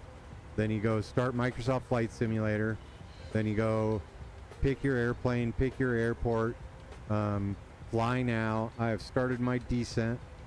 And then once you're into that spot where you click fly now and then it brings you into the airplane sitting at the gate, that's when you hit the Control Tab or Control Enter. I think it's Control Tab.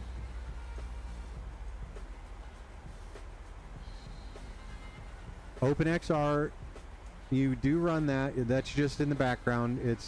It's nothing significant, but what you end up having, so what you do is you have to set your runtime environment to be OpenXR, not Steam VR. So Steam VR is just the way to get the computer to talk to the headset. And then OpenXR is to get the headset to interact with the program that you're working in. So whether that's Microsoft or DCS or whatnot. When we're done here, I'll see if I can find all the stuff that I had to get it set up.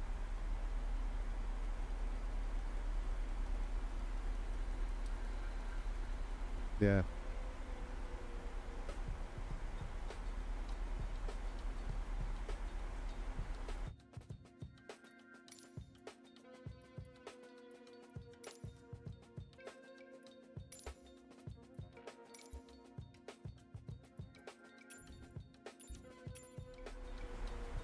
All right.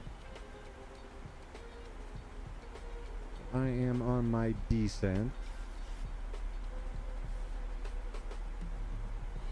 Copy.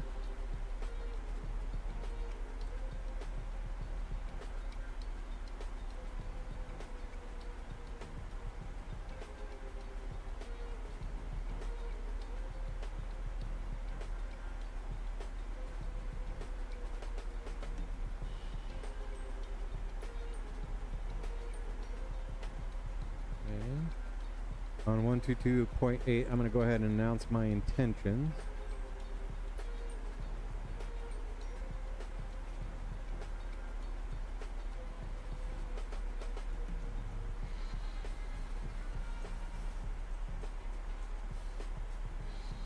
Anchorage traffic, Alaska 1969 descending on the Elam 5 to join the ILS, or correction, RNAV for runway 33, Anchorage.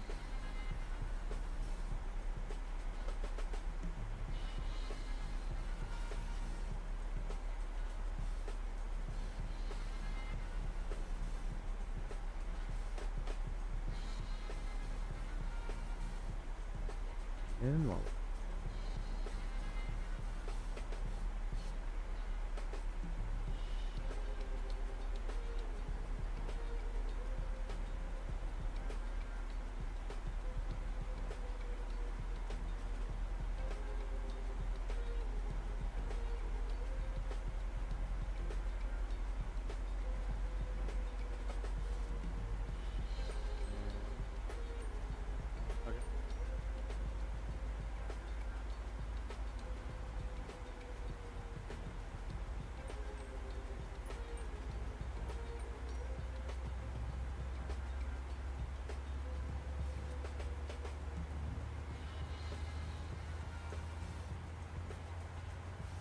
And Mac, if I'm on in the background and we have started our descent, we are currently, all right, we will call it 20 minutes away from touching down in Anchorage.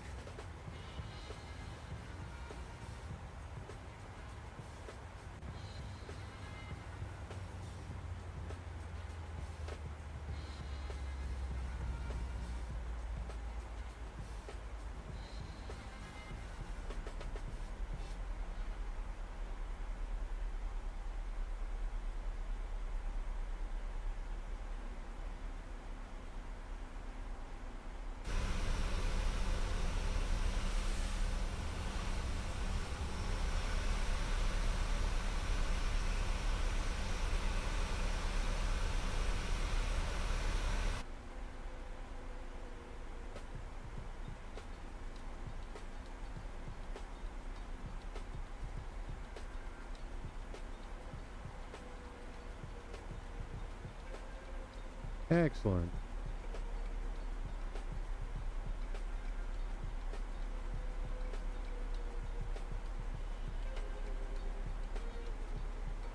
I did not. I just said I was on the arrival.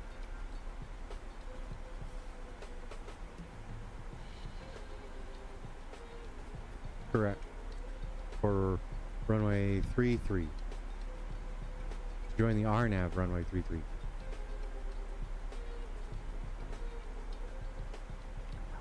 Anchorage traffic, Bison 60 on the arrival to runway 33, Elam 5 arrival, Anchorage traffic.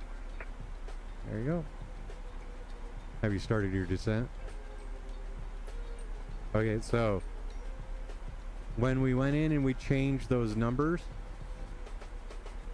if you look on your primary flight display, on the very bottom where you would get your pink triangle, do you see those? Yep. And so do you see those two lines left and right of the center line?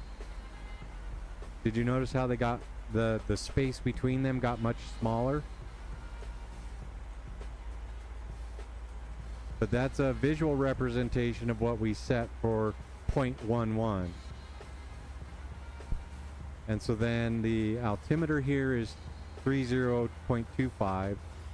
And so you'll see the same thing on the side for your altitude, so your vertical. So it's much smaller there. And then finally, on your nav display, you'll see your RNP, ANP vertical.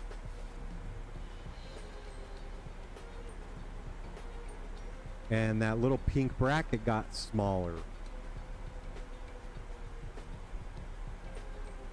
So I'm going to go ahead and go in and go to the progress page, go to page 4, and change my vertical to 125.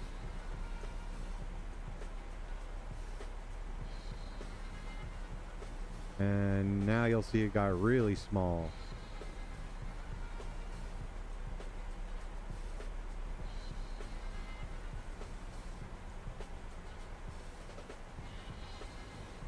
And then you'll see you're on the side of the primary flight display and on your nav display. You're probably way high now, so. But you'll also see the number counting down. So mine's like 500 and getting smaller. So it's getting back on profile.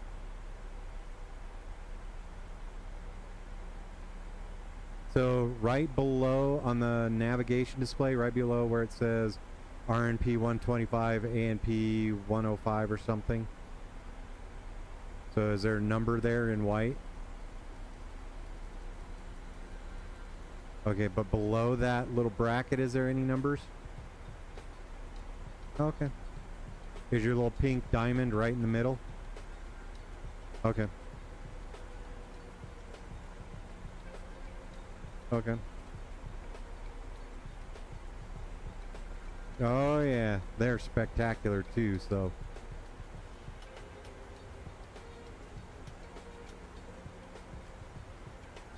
Yep.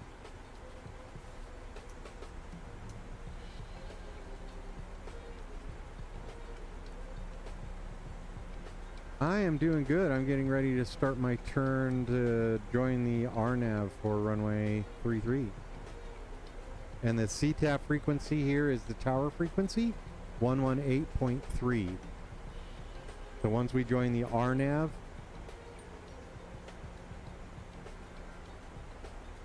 so at Zyron, you'll probably want to switch over to 118.3.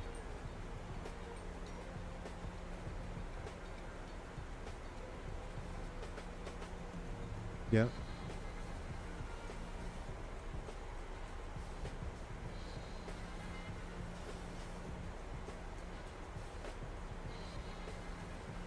Yep.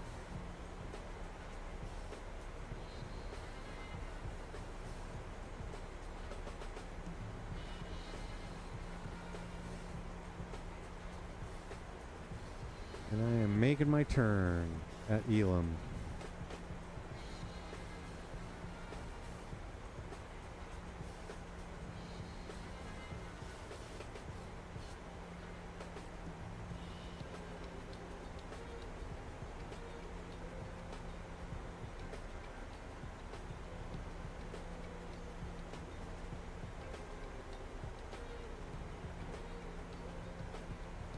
Alright, Aviation Geek, Mac, Rachel, we are on our approach into Anchorage. We are joining the RNAV into Anchorage runway 33. Could be an interesting arrival with circling, so I've got some great clouds going on here.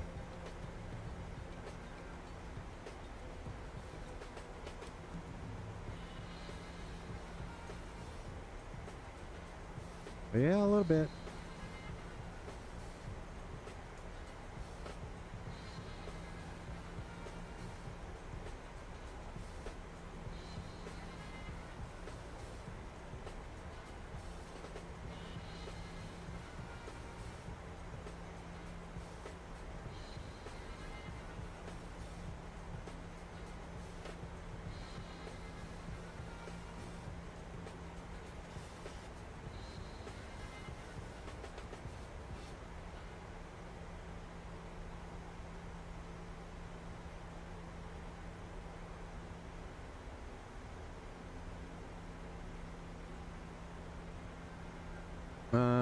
No, because it's got so it's got 210 or below all the way around, and then Foxon, which is your final approach point, is 150, and my reference VREF is 145, so I'm fine with 150 there.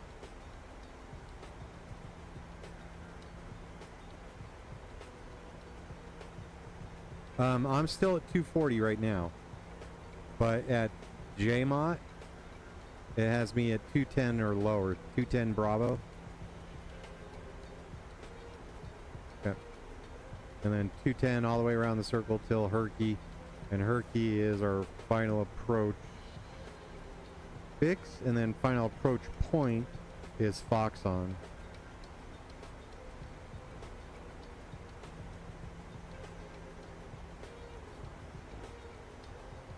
Oh yeah. I'm getting ready to fly right over the airport. I'm about 12 miles away from flying right over the airport.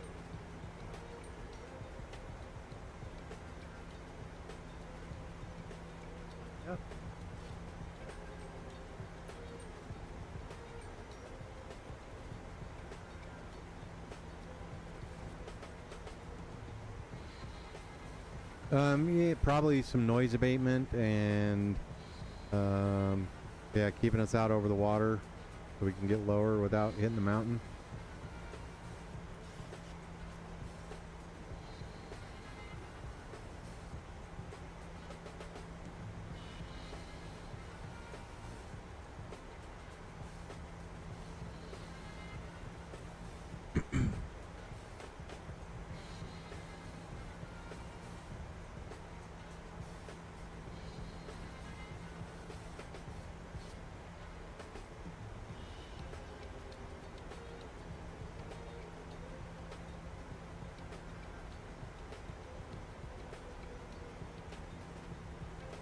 I am fully socked in. This is awesome.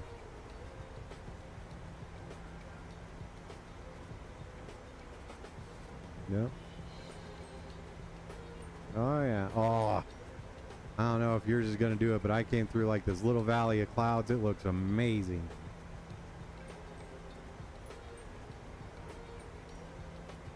I am just about ready to cross over the airfield.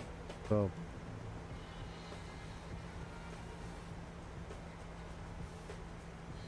Uh-oh. Got the airfield in sight.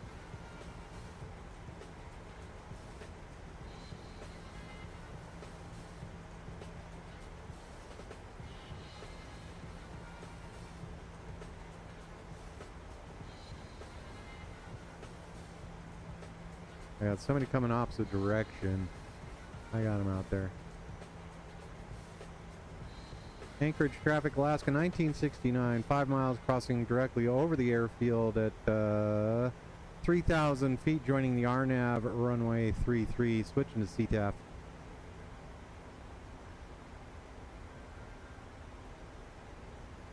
we go.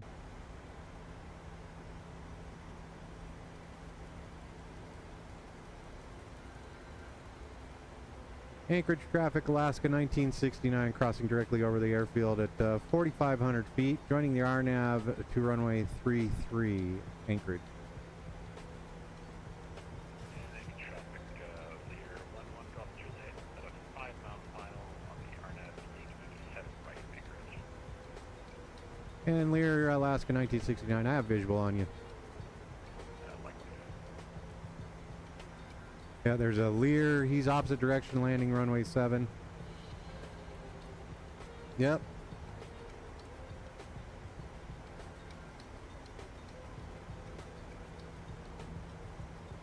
Oh yeah, wait till you get come out over the water over the airport. Beautiful sunset.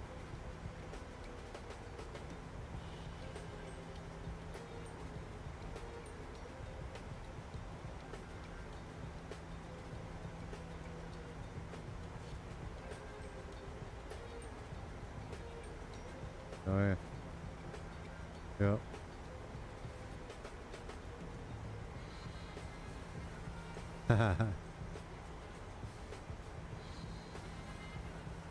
Man, that little Lear just went under me. Dang it. Alright. No, I was just seeing some lights, but it was awful small. And it does show up as a Lear. It's pretty cool. Those guys that fly somewhere pretty legit.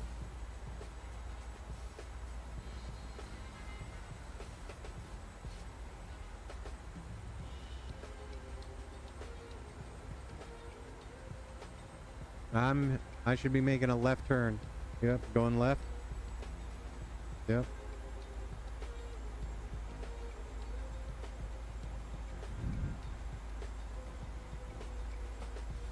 You should have, so yeah, right next to your PAKT, you'll have your, and then right above that, you'll have your bleeds, and it'll be engine anti-ice and wing anti-ice.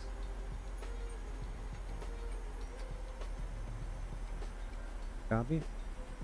Oh, your windows? They're all the way up there. There's 5 switches on the top.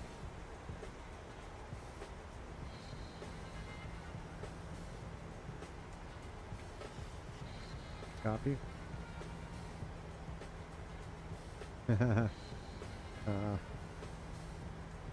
It's still +2.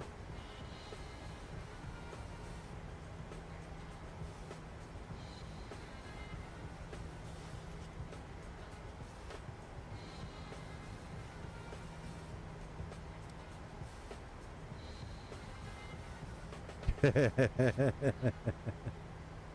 happens a lot more often than you would think.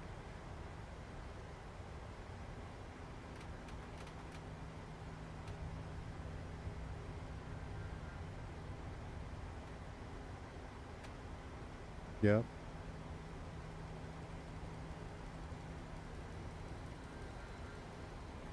Yep. I have a friend that lives in Angel Fire, or has a house in Angel Fire.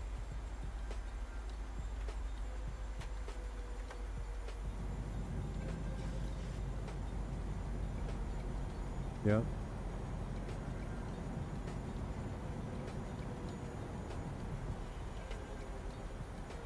$2,500.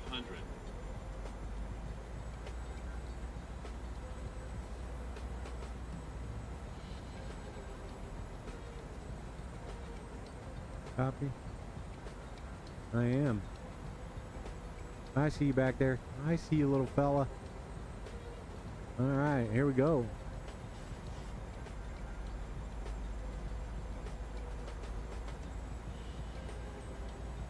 Oh, absolutely. I'm inbound to Herky. Tons of time.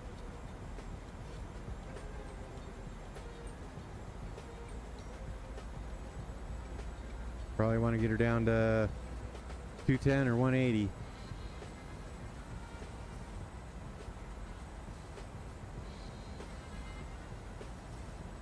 So init ref and select 30 and double click the 30 and whatever number it is. Anchorage traffic, Alaska 1969 joining the RNAV runway 33, about a 7-mile final, Anchorage.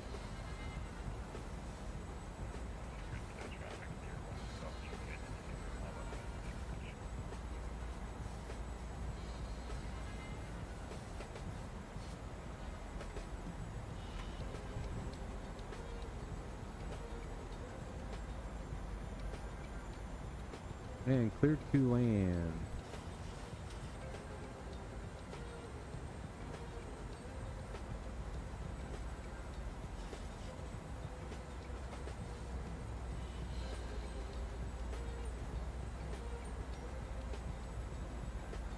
I did not. No, we flew up here a lot when 2020 came out.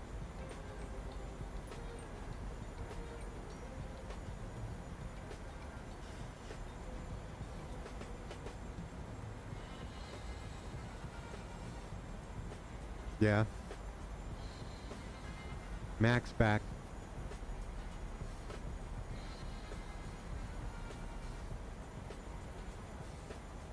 Yes, Mac, you are. New York says hello.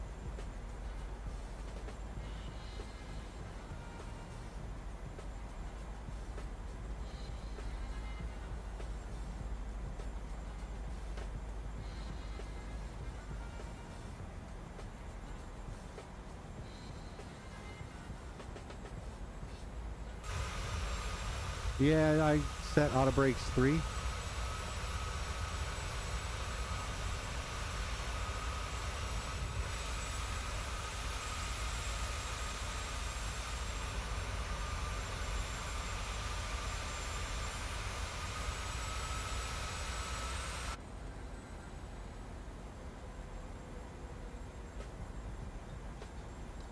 York, did you enjoy Paro?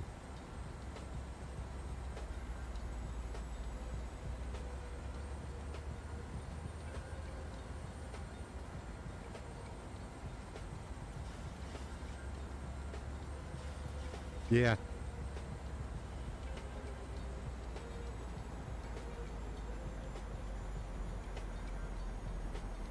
$1,000. Yeah.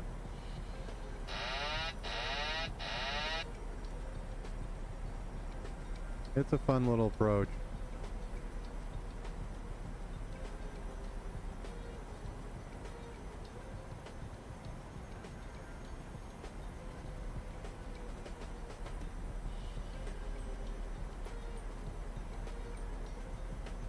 He cleared the runways. He's clear of all runways. 500. He did. I'm on 118.3. Approaching minimums.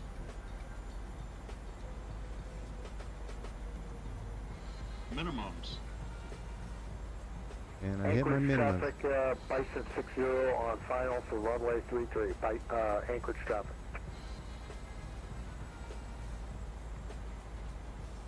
200.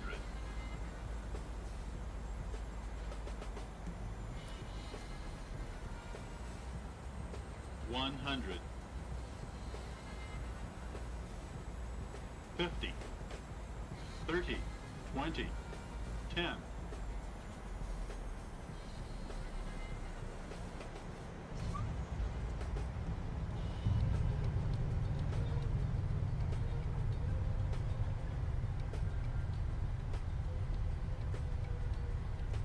256.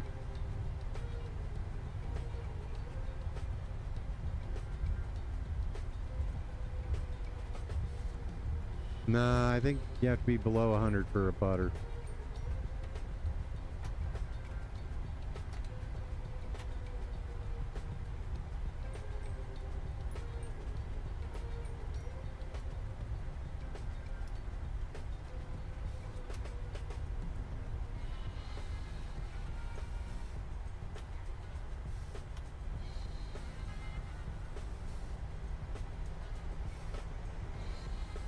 Anchorage traffic, Alaska 1969, clear runway 33, taxiing to the gate, Anchorage.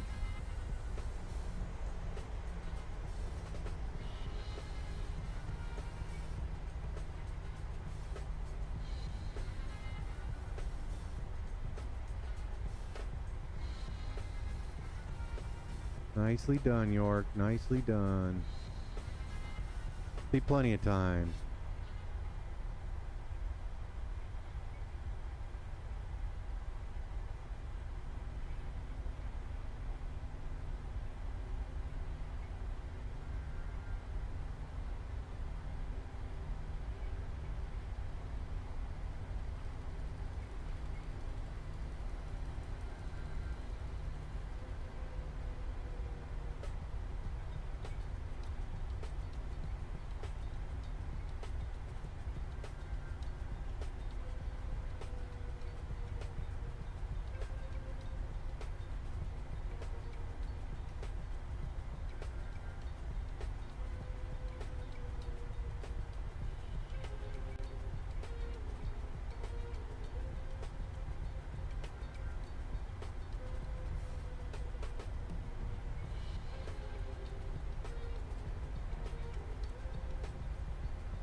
All right, ladies and gentlemen, welcome to Anchorage. We're going to go ahead and taxi into the gate here, and then we're going to call this a flight. Good time flying with York today. Flying from Ketchikan up to Anchorage. We'll take a look, see what that tail is there.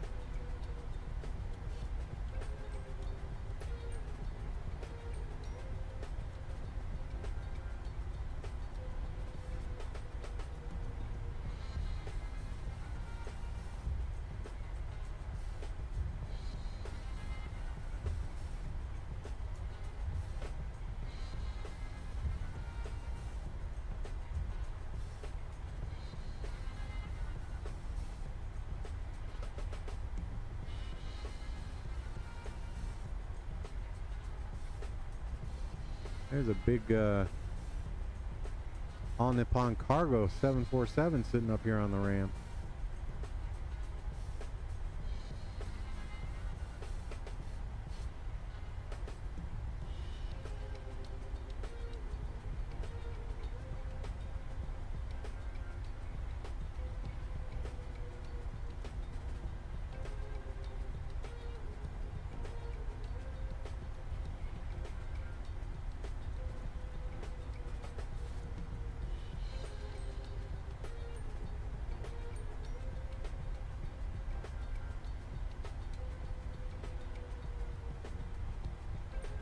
He would be off on the left side. You might see him here in a minute.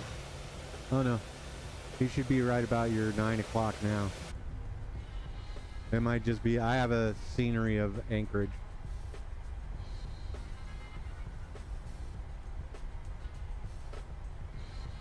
But I think this one might be like a freeware scenery too, so if you get into flightsim.to, check it out. It's not horrible. Aviation Geek, welcome home, man. That was a long meeting. Now it's time for a snack, pal.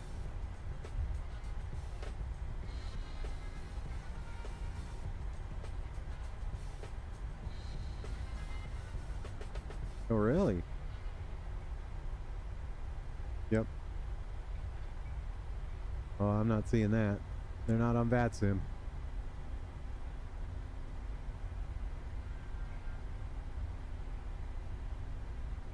I do.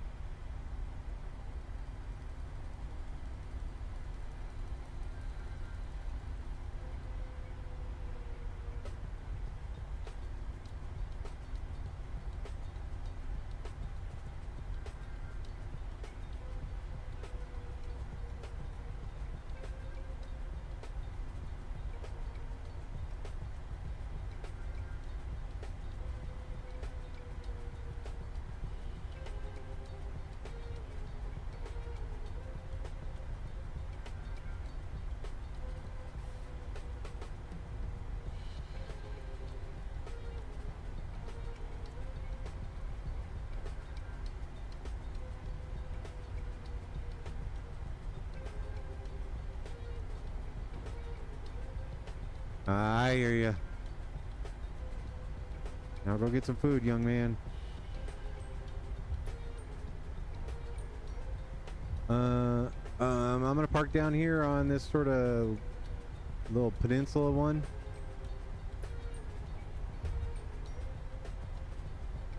There you go.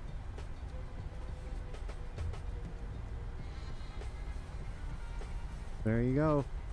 Get some hero shots.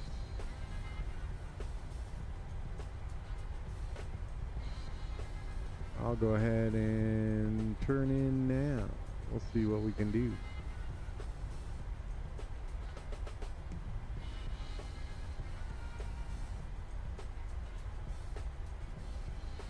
Yep. Yep. Okay. Shadow Racer, Night Racer, and the Sun Chaser.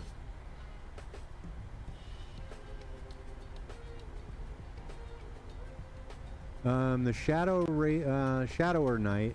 So the Sun Chaser is my 600.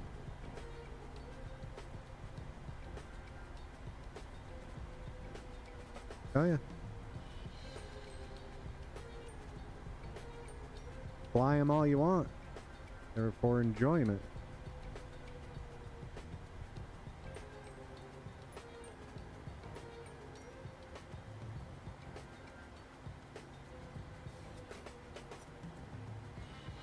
Oh, that's terrible.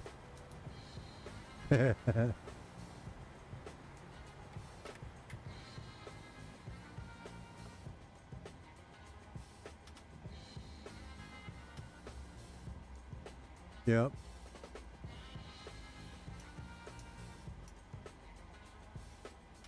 Yep.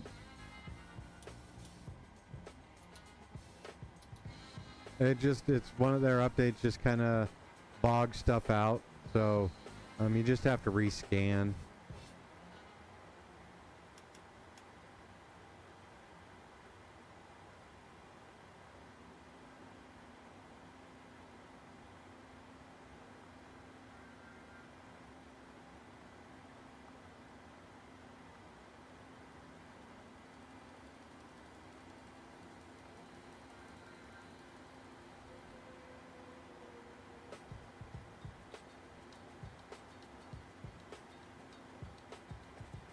Thanks, Aviation Geek. I appreciate having you here, man. Alright. There we go.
Alrighty.